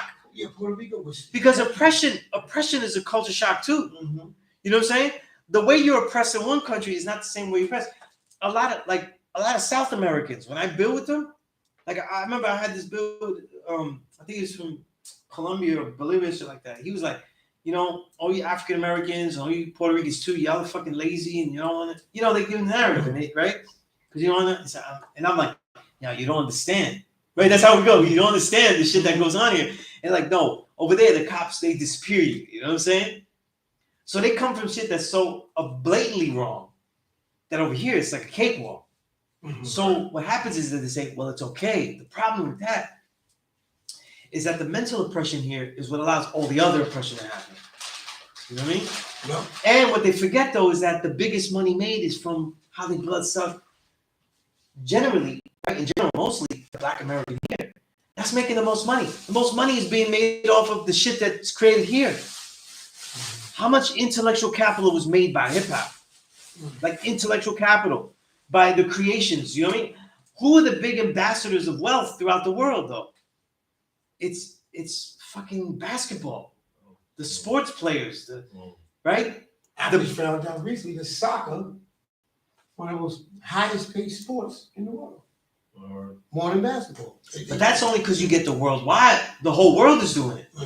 But when you look at who's the most famous people, who's the most famous leaders in sports that people identify with, it's going to be the NBA players. The black man, that visible black man. You know what I'm saying? And they peddle that shit everywhere. They peddle the shit everywhere. You know what I mean? So the style, the dress, all of that shit. Yo, you don't you watch TV or you watch like in the corporate settings though? They dress like the way we used to when it wasn't dope. Like they dress like 90s us, right? Slim up the pants, but like if you baggy up the pants, they dress like us in the 90s in the work environment now, in the office environment. You know what I mean? They wear shit that we used to wear. Take off the chain, shit like that, but they pretty much wear what we wear. You know? I think that, and when we see people like the FBA, Foundational Black Americans, and like, oh, fuck, all these other original people, they didn't do anything, they didn't do that. I even saw someone say that they were saying, because the foundation of salsa is Cuban son, right? And I really think that son and jazz are the biggest musics. Like almost everything comes off from those musics, right? And that's peace, God. They were even saying that Americans made up the Cuban music. And I was like, now you're bugging. You know what I mean? Now nobody could have made anything. I will say this though, what I find interesting about the music is that until salsa's made, you can't really get Cuban son. Because after Fidel took over, none of those records are coming in here. That's more what led to salsa blowing up too. Because remember, they're musicians that don't play as refined. So they weren't schooled and shit like that. They're good, they had hood niggas. Like Willie Bones, Bronx nigga. You know? Some of them were schooled and they're the gateway, like Eddie Palmieri. You know what I mean? But they're in the street. So they get the blend. But all that shit takes place though. I think when we define the culture and say it had a developmental period to say what's an element, when is this an element, then we have to say that look, there's co-creation from all of these groups coming in. If you say it's like, well, who started those first parties and who was doing stuff in the beginning and saying this is going to be where we unite and where we come, it's got to be a Black American thing. But I don't think that's when the culture was made. You know what I mean? I think when we look at the history before, because all these people that talking like for example, right? A lot of the MCs that they were talking to, they were young when they were MCing, so they don't have the experience though of what was happening that led a Bambaataa to say the things that he was saying, or that led up to the point where hip hop could actually be done. Like you could actually do different things in one place, and it'll be a cultural one. You know what I mean? Because those.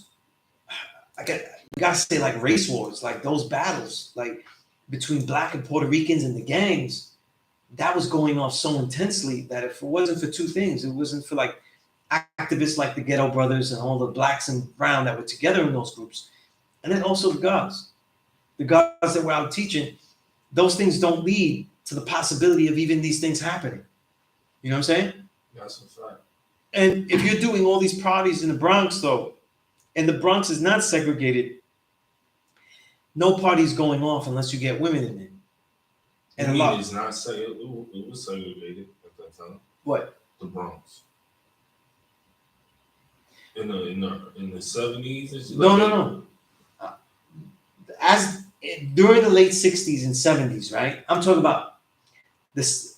Them being together is on a different level, more so than let's say Brooklyn. To me, I find in what I researched, Brooklyn was more segregated. You know what I'm saying?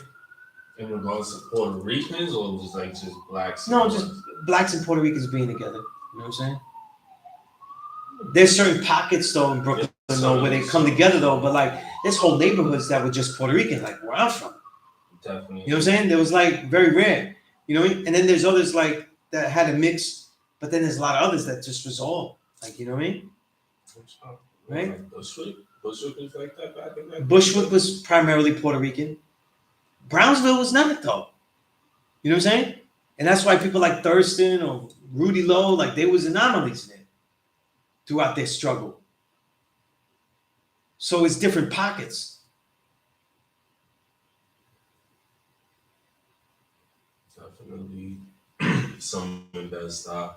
And I mean, But see, this is like if familiar with my pops because he was like, "Yo, like I hung with the Puerto Rican gangs, but that's because I was dating one of the brothers sisters and shit. So they put me down because of that." And even listening to the shit earlier, a lot of it, if they did link up, it was like, okay, I got cool with the brothers because I was possibly checking out the sister and they let me rock type shit. You know what I mean? Yeah, you have, you know, a lot of times in social relations, you always got to follow the female.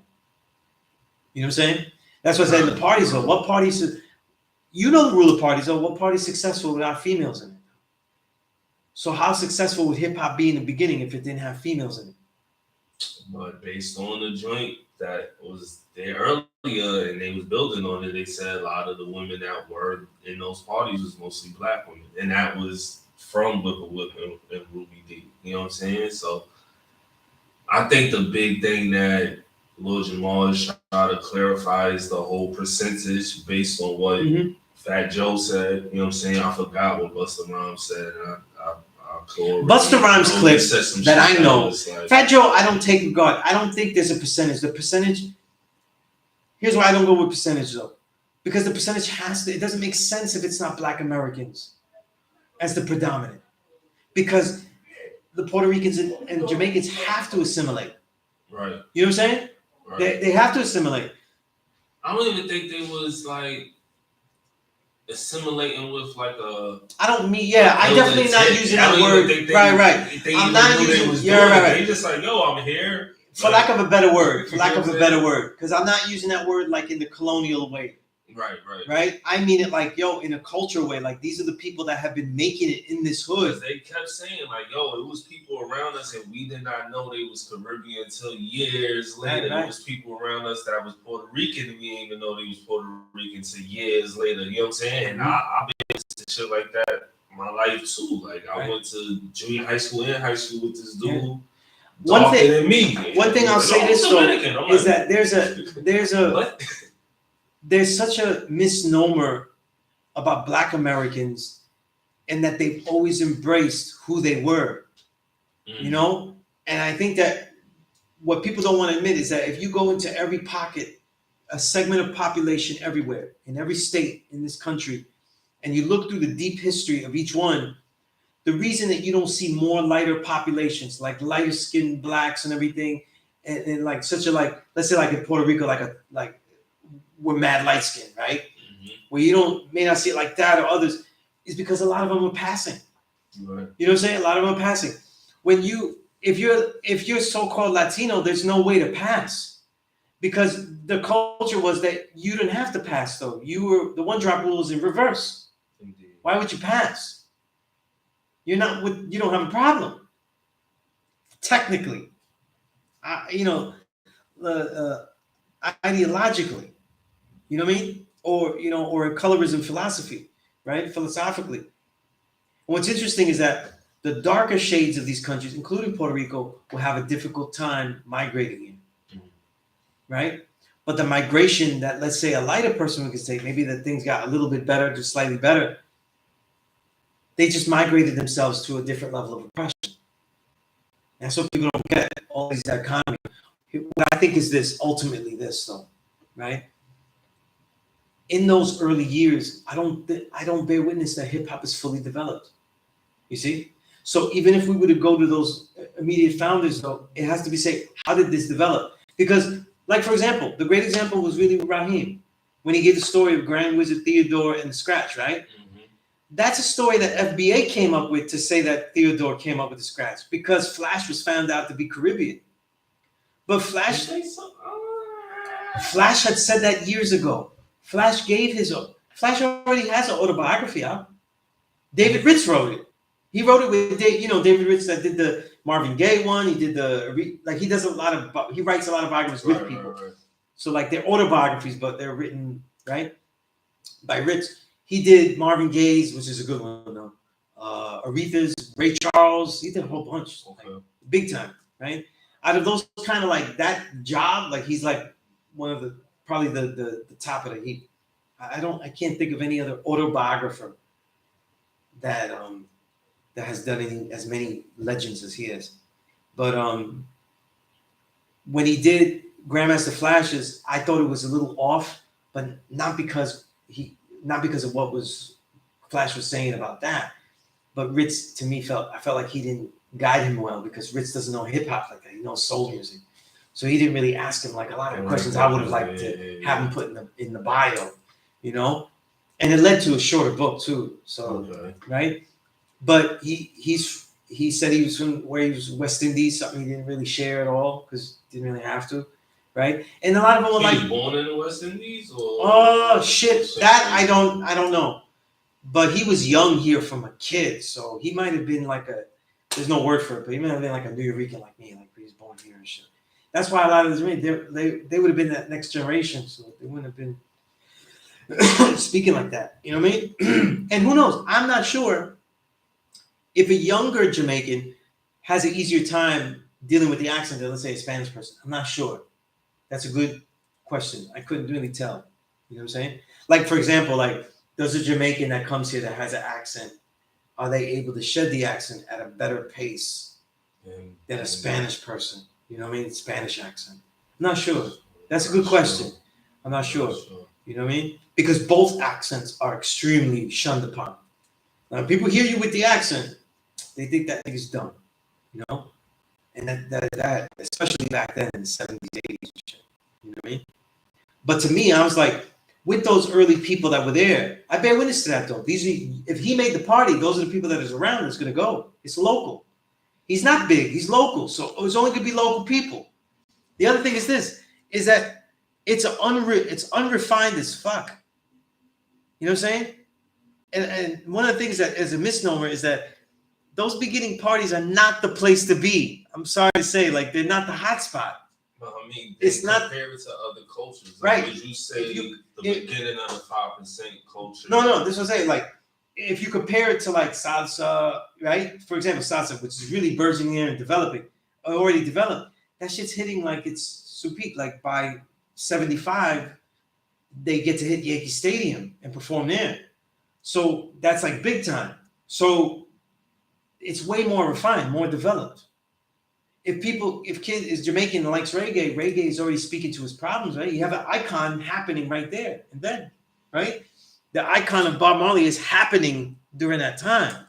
But here's another thing, though. I've heard from a few Jamaicans and stuff like Bob Marley was major, but he wasn't the major guy for all Jamaicans. Like, you know right, yeah. And that goes too with his music because it was more commercial, it was more rock influenced. Right.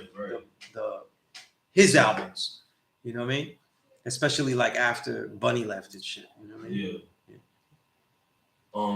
You don't unless you're a reggae ear, you don't hear it though. Because when I first started collecting reggae, I didn't hear the difference between a Burning Spear and a Bob Marley record. Yeah. It was only years later that I understood how it was more pop. You know, you don't really hear that unless you know. You know, your ear wouldn't get that unless you know. You know. So would you say what I would say is this: as a journalist historian, the question that's missing is saying if these elements are accepted, because you accepted elements that it was later that Bambaataa defined. No matter what, you accepted that. All of them, they're saying they were first into doing something, but they're calling it the element. You see what I'm saying? They didn't go like, so they can't say I'm the first to rap because no, there's a history of people rapping on record of all cultures. That was the thing we was doing on all records, right?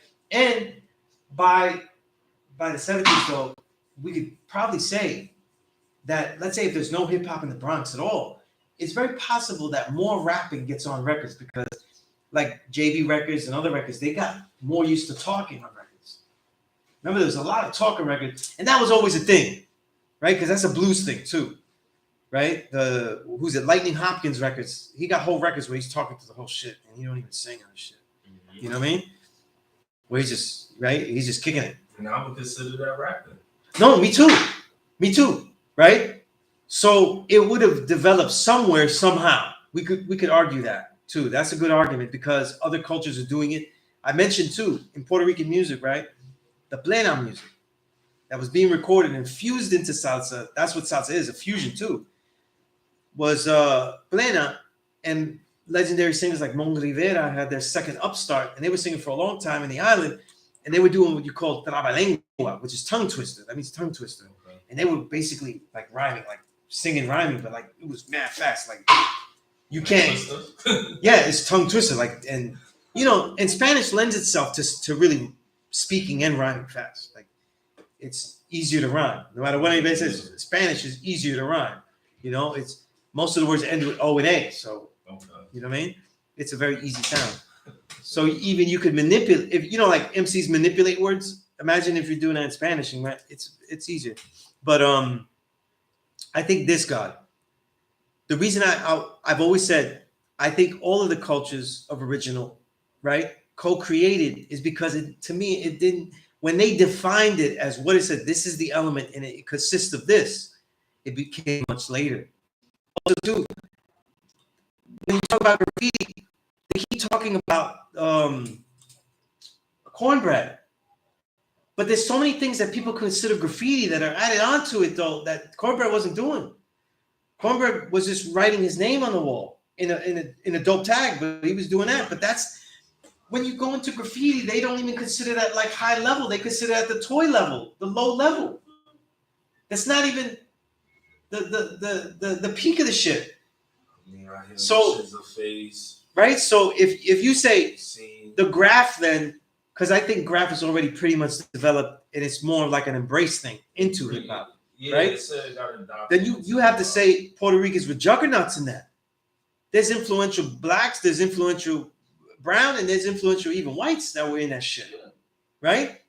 Influenced major letter styles, right? Major ways of doing pieces, you know what I mean? The mural pieces that are different, the word pieces that right, not just a tag, but it becomes a piece, right? All that shit. The same thing with the breaking. Those early breakers, they themselves didn't define it and say it was completely breaking. They were saying we were breaking first, but then that's defining it just that we were focusing on just the music. But then they don't want to give Herc the props for blatantly fucking with the break. Because other people were fucking with the break. You know what I'm saying? They just weren't always repeating the break. So like that's why the mixers were important, like Hollywood and shit, right? And like I was saying, like it was the Puerto Rican Angelo that influenced him. And he was the one that was the mix master. When they were doing it, they were usually mixing breaks together. This break, then that break with parts of songs for the funk dancers, right? All of that. Salsa has its own break rhythms too, those when the jam gets nuts, right? The solos and shit, which are usually the timbales solos, all that shit where the dancers go nuts. That breaking wasn't decided. Say, wait, is it breaking? And I'm saying this is a question for them. And I say it this way because this is the answers that I've gotten all these years. That it's not breaking until all the elements were there, the up, the down, the freeze, and the power move. Okay. Right? And if they say, if the breakers I was seeing, and that include those early breakers were saying that. We developed it and we made it to this, and you gotta say that then they were pioneer innovators that were Puerto Rican. And that it doesn't become such. Like there's whole moves on the down that Puerto Ricans invented. Right? So which one is the windmill not really that important? I mean, I'm just saying, like, do we pick moves that aren't that crucial to it? Right? Because people always get all crazy legs, he's there later, but is it later? Because he's the one that invented that. Yeah. When I'm just saying, I'm not that, like with the breaking as much as I am the music. But when I was a kid, though, that was the shit. That was what we was trying to do. Like your shit was whack if you couldn't do a windmill. And then the down rap though, the nigga twins themselves said, I gotta get that book again. See, I knew I should have stolen it. But see, I heard it was Right? some dance shit that they used to do back in the day. But that Russell Simmons In even said he Medina, was in good with Medina, it. they called it tap rock. The breakers, a lot of them called it later up rock. But what I'm saying is that the up rock styles, you can find them in salsa too. You know what I'm saying? Because people would dance the same way. And I'm saying, We all the the same seg- people the doing the seg- same shit. but what I'm saying, the segregation isn't as clear as people think. Here's why. We're looking, people like Lord Jamal and stuff, they're not looking at like a sociologist or someone with anthropology. The artist, the creative, isn't as segregated as the consumer. Mm. You know what I'm saying? The consumer is more segregated. The creative, if he's a dancer, he wants to dance everywhere. You know what I'm saying? And like I said, like there's a rich history of Black Americans dancing. Yo, I was saying, because he returned to the essence, right? For one born day, one of Alabi's born days, I go to Eddie Banyer's 1964 Asuka album. Mm. And he said, yo, we used to dance that. We used to go there and we used to dance that. They was dancing salsa. They was going to the club doing that. Mm. And he was from P.E.A.C.E. You know what I mean? So it was the culture, like they were indulging in all of the culture. And I'm saying, like, yo, this shit wouldn't have survived. Like the amount of money that I learned that these salsa musicians made at that time, they wouldn't have made it though if they were only playing the Puerto Rican audiences. Because it was only in New York that there was a concentration of them like that. They would have made some money in Chicago, but then they would have been dry in LA. They would have been dry in other places. Right. You know what I mean? And then Black Americans, for example, fuck with salsa more than Mexicans. He's not. Peace, So I'm peace. saying is like, I really think that these creatives, they need to be asked again, when is the element solidified? Because until it's solidified, then it hasn't been created yet. So you have to separate though. For They example, focusing more on the inception and the beginning point of it. right. And I think that's a flaw in scholarship that we've had since the Black Books movement. In me, Sunez, I say peace. Peace, God. Peace, God. Peace. So the I always said that a flaw is the ending of scholarship that we have with the Black Books movement. African origin of civilization, destruction of Black civilization, stolen legacy, right? These are juggernaut books. Mm-hmm. John Jackson's history of African civilization, right? All the guys, right? Diop's work, right? Sertima's work. All of those are about origins. Right. But they don't show you the development. So, like, if you're learning in history and you're a Black man, you're like, you went from here and then you're here now. You have a history of slavery here, right? But what happened? What was the development? How did the other original people come to the mix? So they fill in the pieces. And they've been doing it, though, with the Native Americans. I was hearing them say that there's no such thing as Taino Indians, though. There's no Arawak Indians, though. Those are all Black Americans. So now, I'm not even one of the 2 million and shit. Like, they didn't study the migrations. They assumed migrations. And it's funny because the only guy that's a scholar that comes out in these FBA clips is Kava. Right. He's the only actual scholar. Nobody else is a scholar. And it's already frustrating because I feel like he should be the one to be a little bit more detailed now. Because his shit gets used to make blanket statements that are not really complete. Right. And I don't know. I know it's not him because I've seen all of his lectures. Like I've seen whole lectures of his. You know what I mean? About the Moors, about this. You know what I mean? And shit, I met him. You know what I'm saying? Right. So it's like it gets manipulated by that, and it's really having an effect, a real effect.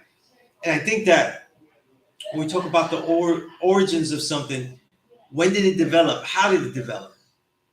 When was those elements saying this is an element? See? I think probably the fastest element to develop is probably the MC. Because once they said, listen, you can go from the chanting, no, just give out whole rhymes because we got to be here all the time. It's out of necessity. You're there 3 hours, you're not going to keep talking. You're not going to be, hey, yes, yes, all this, right? Those chants are definitely going to develop to like whole rhymes. That's going to develop very quickly because the party's alone. You know what I mean? Just like the if it's the breaks, even Raheem was admitting that the breaks was that Herc's system was the way that everybody else did it. I wanted him to go deeper into that. Jamal's not a journalist because that now listen. I think he got distracted by what he said was Herc was played the record from the beginning until it got to the break.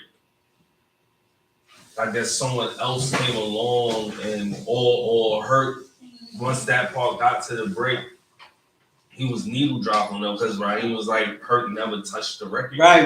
So it was like, but how does he repeat in the break if he never touched the record? The times that I've seen him speak, and even in person, he wasn't doing any of that. He was in the back came from Flash. So right. No, he was just lifting the needle, so it was lifted back, which is a very like caveman way. Play of breaks would be very difficult if that was his only way, especially if right. Not good But even a lot of the people that say that in the early parties, they would document as saying like, "Yo, he was the sloppiest though." You know, so like nobody said that he was like the most deft. You know what I mean? But his system was the most intense. But I don't see how the system is supposedly because Raheem was like whatever Herc played, that's what the rest of the other hip hop DJs. Right. Now, so I look at the inception of of hip hop once. So the DJ here's said, the question, we're gonna play these set of breaks, these set of records, and this is for the breakers. Here's the thing, though, right? Here's the thing: if Herc is solidified in that sense, right, as a pioneer in that, an innovator, because it's not overtly a Jamaican thing, you still have to give a Jamaican credit for that. I give a Jamaican credit, right. But I don't look at it as a Jamaican. But then that's the thing that we get into, right? So now, just as a Jamaican did it, right. So now, if people are making innovations, right, and they make innovations in certain things, then it's not an innovation of them; it's collected by the assimilating force. Which in this case, not 1,000 miles, and what made him but do that? In this case, it would be Herc's accomplishment would be infused there. I don't know if I agree with that 100%. You know what I'm saying? For example, let's put it on this shoe, right? There were things I've innovated in this nation nobody's done, right? Is that an African American invention? Is that just I don't get credit for that? How do I get credit for that? You know what I'm saying? No. Here's why I say that though. Because the journey and what informed me was the vantage point of a very different vantage point than anyone that ever came to this nation. Indeed. You know what I'm saying? Even all the other Puerto Ricans that had it before me, the majority of them though, especially New York, Puerto Rico, like the ones that got it in the boroughs and shit, and my elders that were Puerto Rican, right? They didn't get it. They got it because they were in neighborhoods where the gods were. I wasn't though. I was from a strictly Puerto Rican neighborhood, completely cut off from all this knowledge. That means that I had to go get it. That means I had to be the anomaly and go in. That's why it mirrors my hip hop career, the whole thing. Because by the time I go into hip hop, though, it's not even seen that Puerto Ricans had anything to do with it. And if they admit it, which a lot of them did, they weren't going to sell it that way anyway.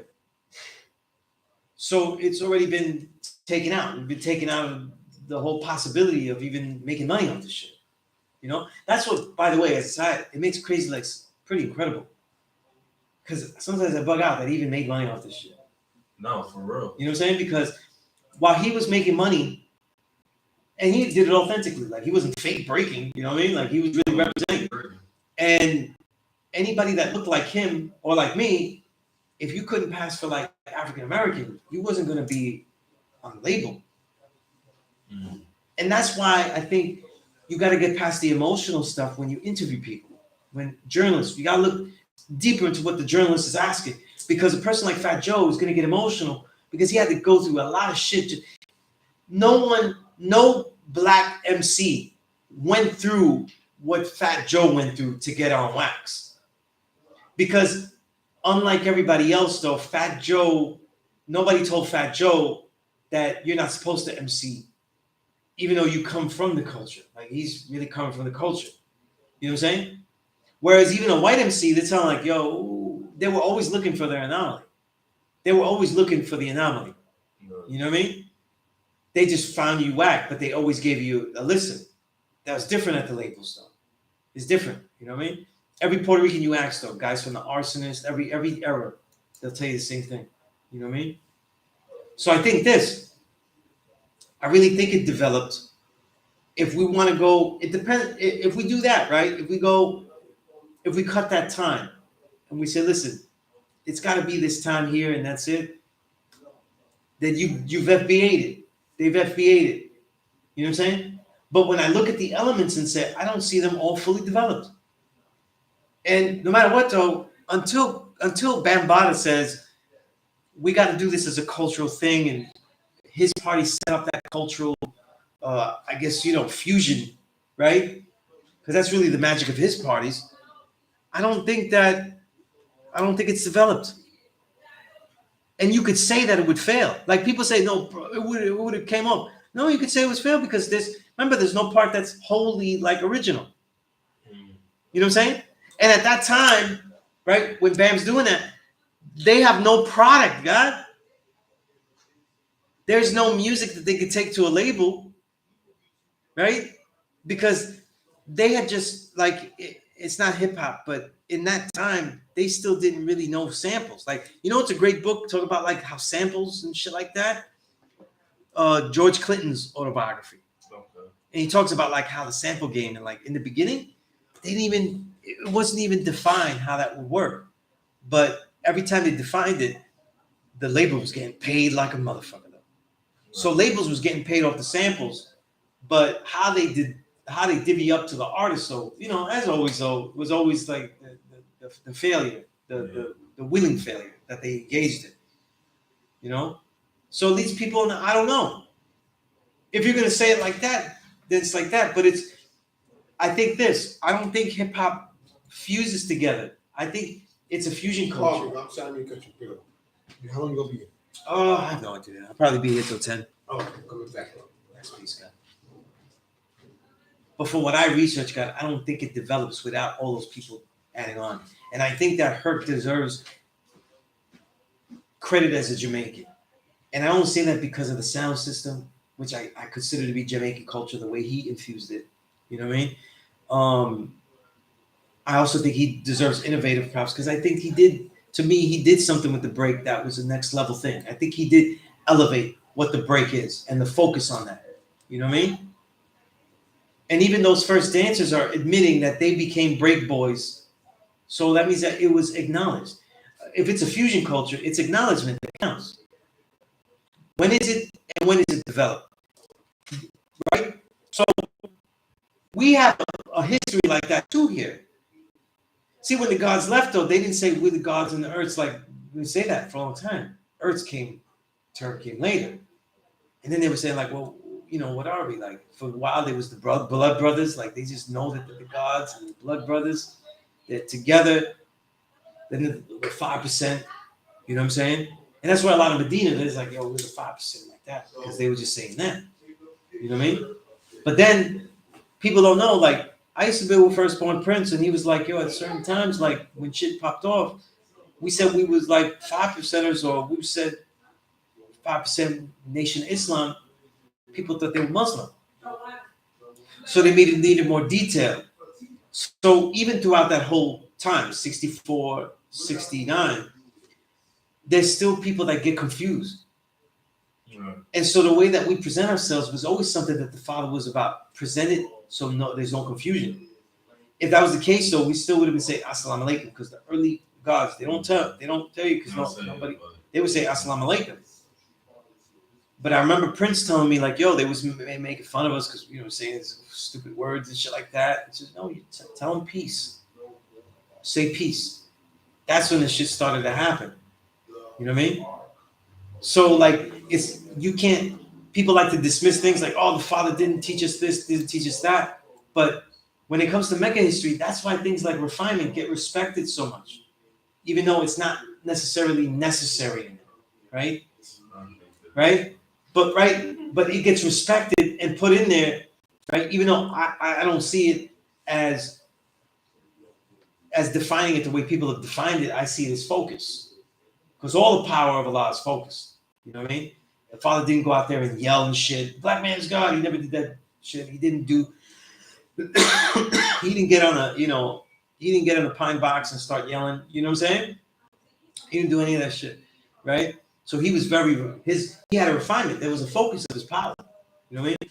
If you but a lot of the stuff that the father taught here was crucial. All that shit, but brings rain, hail, snow, earthquakes. That's the father just adding on with God's here. Those changes didn't come because he had the 120. He was like, I don't know. I'm bored today. I'm going to see what I'm going to change in this shit. You know what I mean?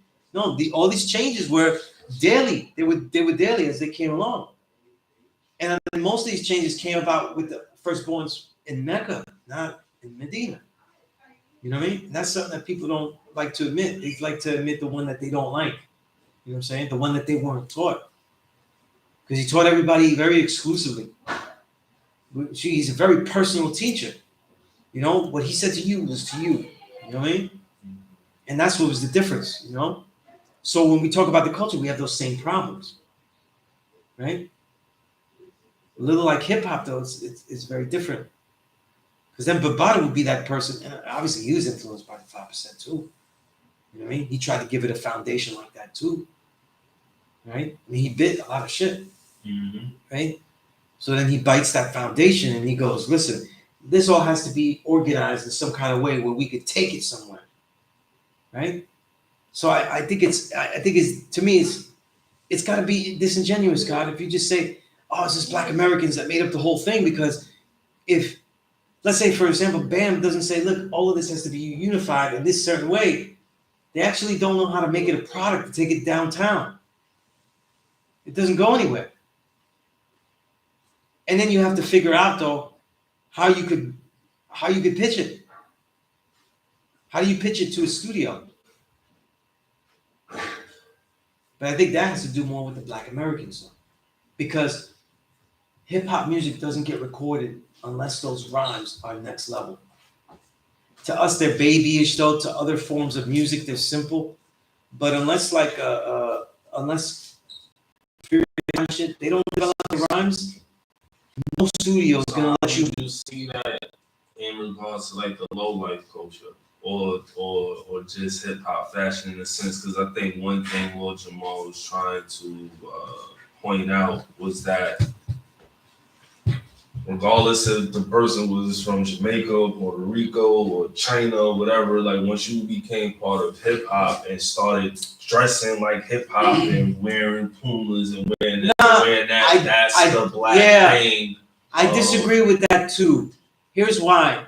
No, I disagree with that heavily. I disagree with that heavily though, because when we come here and we do certain things, right? We are doing things the way everybody else is doing them, the formats, all of that kind of stuff. So there is that foundation of Black American. That's an actual fact, right? But I think that it also it disrespects the unique add-ons of a people that they're adding to that element, especially like with the fashion element. You know, like I really disagree with them, all of them, when they were saying that all of the fashion they were doing was just Black American. Because by the 50s, 60s, and 70s, there's a lot of Latin style of dress. And in the Bronx, though, a lot of that culture wasn't the hip hop style, bro. No. Wait. Hip hop style wasn't what the fuck they're talking about, though. So there's two styles. There's what the people were wearing, right? And now you have the creators being part of the audience, break boys, right? So now you're taking regular dress. But what were they wearing on stage and shit? But see, They don't even Yeah. consider that shit hip hop. Right. He was like, yeah, when we put on the leather and the spikes and all that, we just did that because we was performing with the Commodores and then. But even when I see the Jamel Shabazz reflection of the Spanish brother with the sheepskin and the gazelles, I'm like, yeah, he's been, but that's how. What I'm saying Black is this. Americans was dressed. What I'm saying is this, right? And I'm saying this off the builds I've had with Thurston. I've had a lot of fashion builds, all of these things. Right. With Rakim, Rudy Lowe, right? Throughout the fashion history, I think there are add-ons that Jamaicans, other Caribbeans, Puerto Ricans have added that are uniquely Puerto Rican and don't get noticed. And it makes sense though. In all of the culture, it's going to be absorbed as one thing. You know what I'm saying?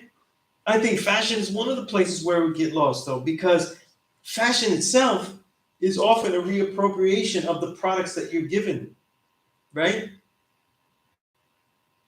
There wasn't a black person didn't design the sheepskin, No, that's a fact. right? So that like the polo that wasn't designed by black folk. So now you're saying like, how do you appropriate and how do you engage it and make it your own though? That's pretty much what we did. Yeah, and I think. I got a whole Adidas tracksuit on, like for example, right? For example, right? I consider that I am the one that created the hip hop writer element. I established it, and it would be the same thing. They would go like, "Oh no, Bones and Nelson George before, and all these other people were writing before, and some of them were writing creatively, some of them weren't though." Right? You didn't invent shit. It would be like that. You didn't invent shit, right? But that shit wasn't established as an element until I said it was. And that shit didn't have a criteria until I said it was. And a criteria that I performed. And I'm the only one to perform it that way. You know what I mean? So when I said it was creative journalism, and I took the technical pieces and made those creative, nobody did that before. And then nobody said, this is what it's going to be. Like, this is what it is. Nobody said that. In this hip hop thing, establishing the element, and again, I'm giving you my bias.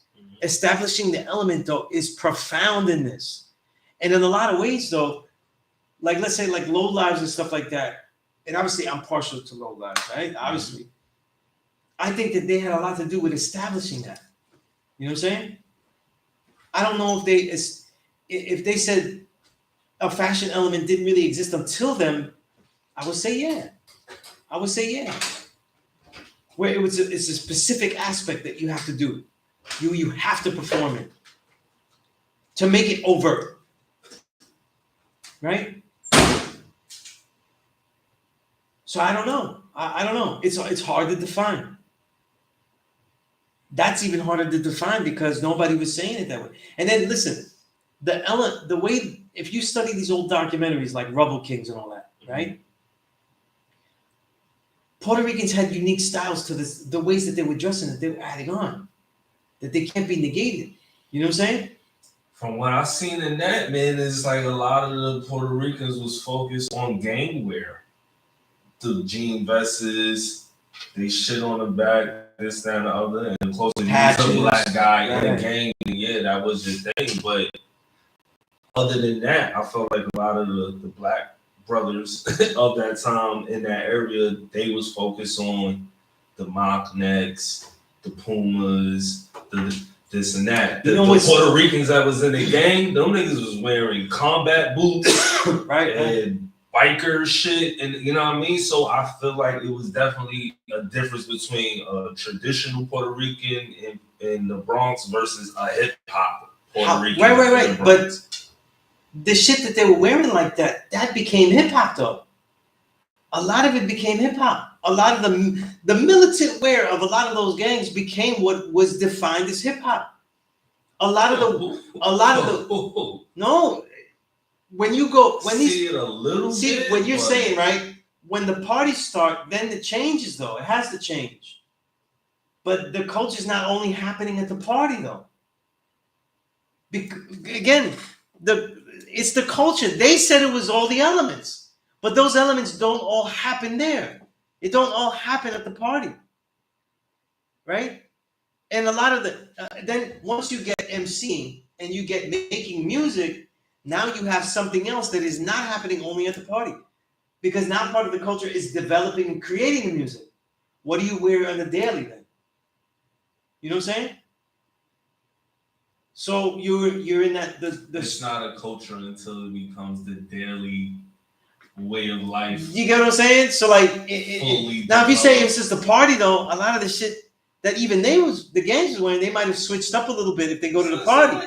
That sounds like the abortion argument in the sense like, oh, it's not really a baby until 9 months and it's finally born. Like you're not really killing a soul or a child. Well, then the it's not real until it comes out. And I'm like, all right, so for real though. it's a funny, yeah, no, I like that though. It's not really a baby. It's not. No, but no, it doesn't have a heartbeat. No, but that's how I see it though. It's it's a, you know what, I probably have to write it that way. You know what I mean? But here's what I'm saying though, God, it's a switch up. When you look at all the years, all the years that all of these pioneers got to speak though, whether they agreed that they said Puerto Ricans were instrumental in helping to create many aspects, or they said that they weren't, because some of them like they didn't give a fuck. No, but look, certain people are haters, right? They still showed that certain things had to develop for the define it. So all of them until now, they were all defining it as something that took time to develop. The way they speak now is like that first parties. By the end of '73, the shit was finished. And I'm like, do you know how far you have to go from it to be just another funk party? Right. For it to be something different. And the way they describe Herc, right? Even the break couldn't have been the first day that he did that. We heard he's doing the break by jumping a needle, though. Come on. That would have been, in a lot of parties, that would have been a failure. He's making the party sound horrible. There's no continuity. Right? He must have developed something, or the people that were around him helped him shape it. Because every time they mention Herc, they mention Copeland Rock. Right. They mention the L Brothers. They mention the Nigga Twins. You know what I'm saying? Right. Exactly what they did. Right. So I wasn't there. What I feel, like as a DJ, I kind of it's a show that's going on along with him. Right. He's sparking that show to go on, but they didn't all sign up for that though. Right. They just went up there because like Nigga Twins, they didn't just become great dancers all of a sudden when they heard that break in that place. They was already dancers, is what I'm saying. So all these dancers are either funk dancers and they're dancing different things. But what dancer? I'm saying though, I have never met a great dancer until later when it becomes competition and shit like that. There's no great dancer that don't dance a lot of different shit. You know what I mean? They're dancing all types of shit. Unless and I don't like I know that the salsa dancers that I learned about, they had a favorite music, but they wasn't only dancing that. So you usually dance to whatever. Yeah, so I feel it's the picture. It's the picture that we're being given. You know what I'm saying?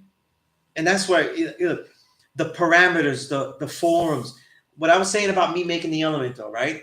If somebody says, "Look, this nigga wrote in English, B." This nigga's taking credit for shit that we made and shit. And what do I say? My greatest influence was like Amiri Baraka, right? I'm basically doing what he did in jazz. But stop fucking bullshitting me. Black people didn't even recognize what the fuck he was doing in jazz. And to this day, I haven't given him the credit of being an all-world Renaissance man, as being an artist, a creator, a maker of music, poetry, and documenting the music. All of those things. And I said, you know what? I can do that in hip-hop. This shit wasn't even recognized for what he did in jazz, though. So I wouldn't expect it to be like people's noticing this shit. But years from now, I'm sure that the way they do it, this nigga wasn't even, he was doing shit after such and such. You know what I'm saying? They have to. And that's where I have my issues with. You know what I'm saying? That's where I have the issues with. Because there's so much that's developed that make it so, you know? And then we also have to say, like, the elements is one thing that makes the culture, But then we also have to add some pioneers. And this is not even a black or Puerto Rican or Jamaican issue. This is not like a ethnic issue.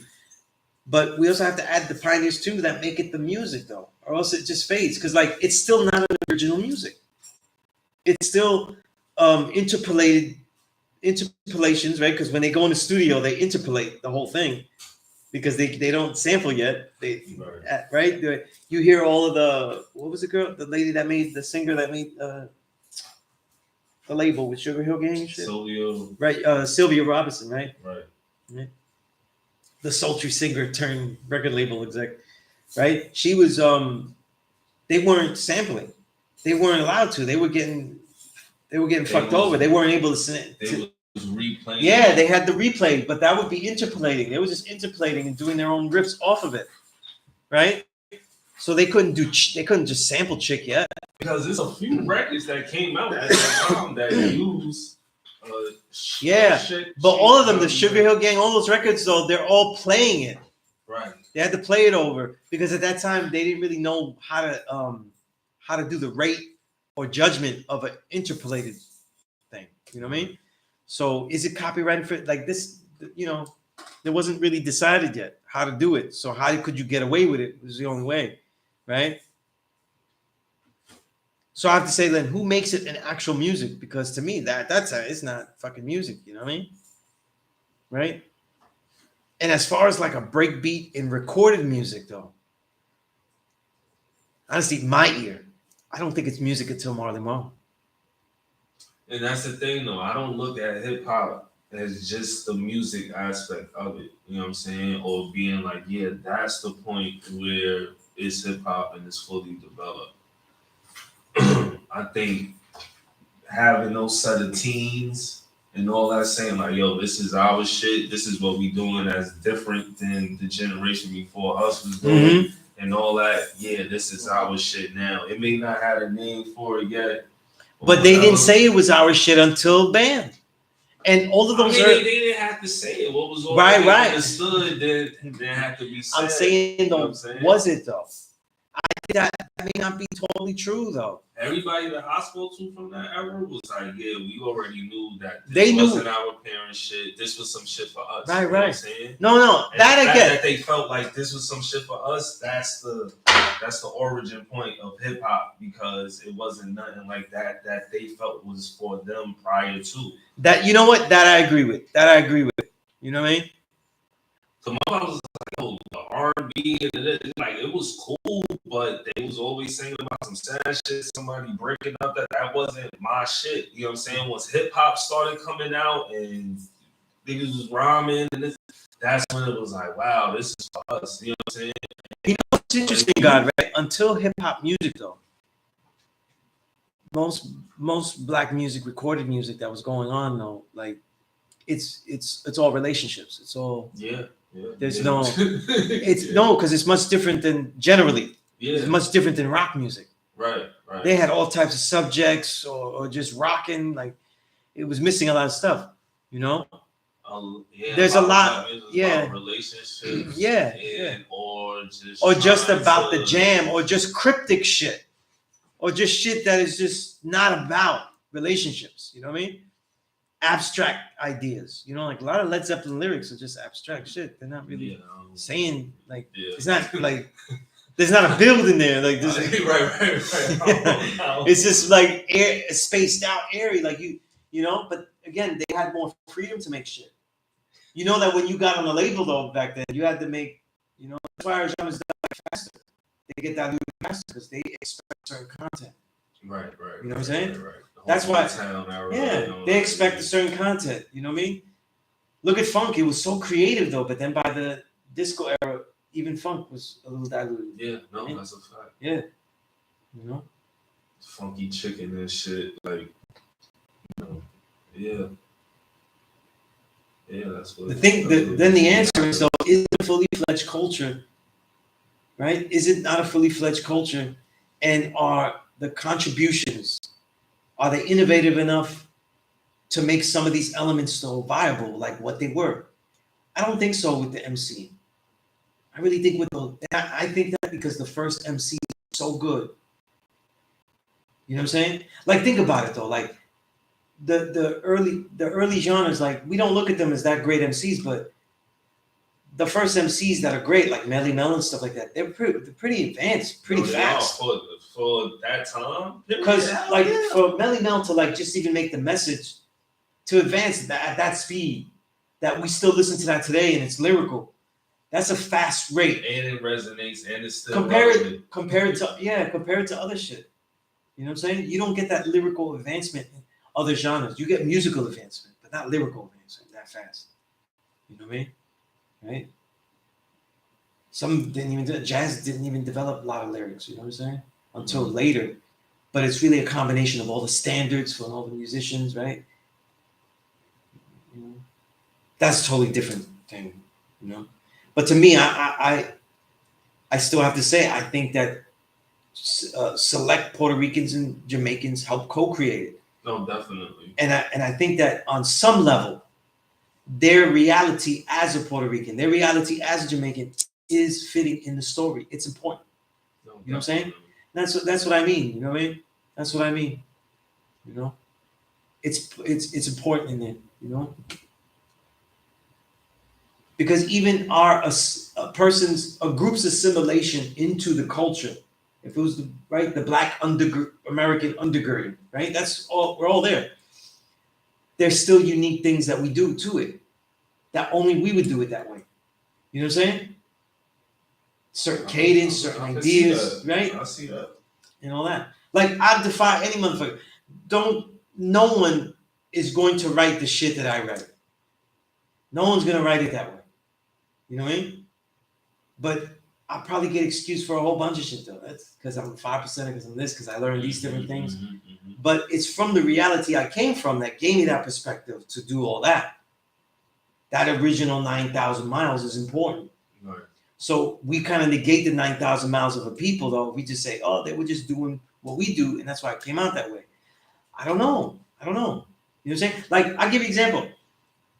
One of the great Black American pianists in salsa music was Marcelino Diamond, right? Okay. Latinos be saying Dimon because they read every credit as a Latino name, right? Yeah. But he played in a totally different way. It made his records fucking crazy. I think he died real young, so there wasn't that many records he did. But he was fucking fire. But if you listen to the way that like Eddie P or those other pianists did their montuno, his was totally different. You know what I'm saying? It had a different. You can't say, oh, it's because he had a jazz root. That's not the whole answer, because Eddie's playing jazz. He's from a jazz background. Like they already doing jazz, right? A lot of these guys, like, you know. So what is it that's different? You know what I'm saying? His syncopation, his dissonance, like all these things is coming from the legacy that he's coming from, the way they played where he was from. And then he's adjusting it perfectly into this mold. It's fucking crazy. So I think it does. You know what I'm saying? Right? It's not, usually we hear that as limitations, though. Like when white people rap, they're like, oh man, he's rapping. He sound white. Like, you know, like when you do that. Yeah. But what about the things that make it, like for example, like pun? That cadence and the rhythm is like he's talking English and Spanish. Mm-hmm. The way he talks English is the way Puerto Ricans talk Spanish. It's fucking nuts. Because even Puerto Ricans aren't always able to do that. Right? When Puerto Ricans talk English, they don't talk it good. Like when I heard Pun, but he's in the middle a little, yeah. I'm like, oh, he was able to kill that shit because he speaks You Spanish. ever hear his talking voice? Like when he's just talking, he's like rolling.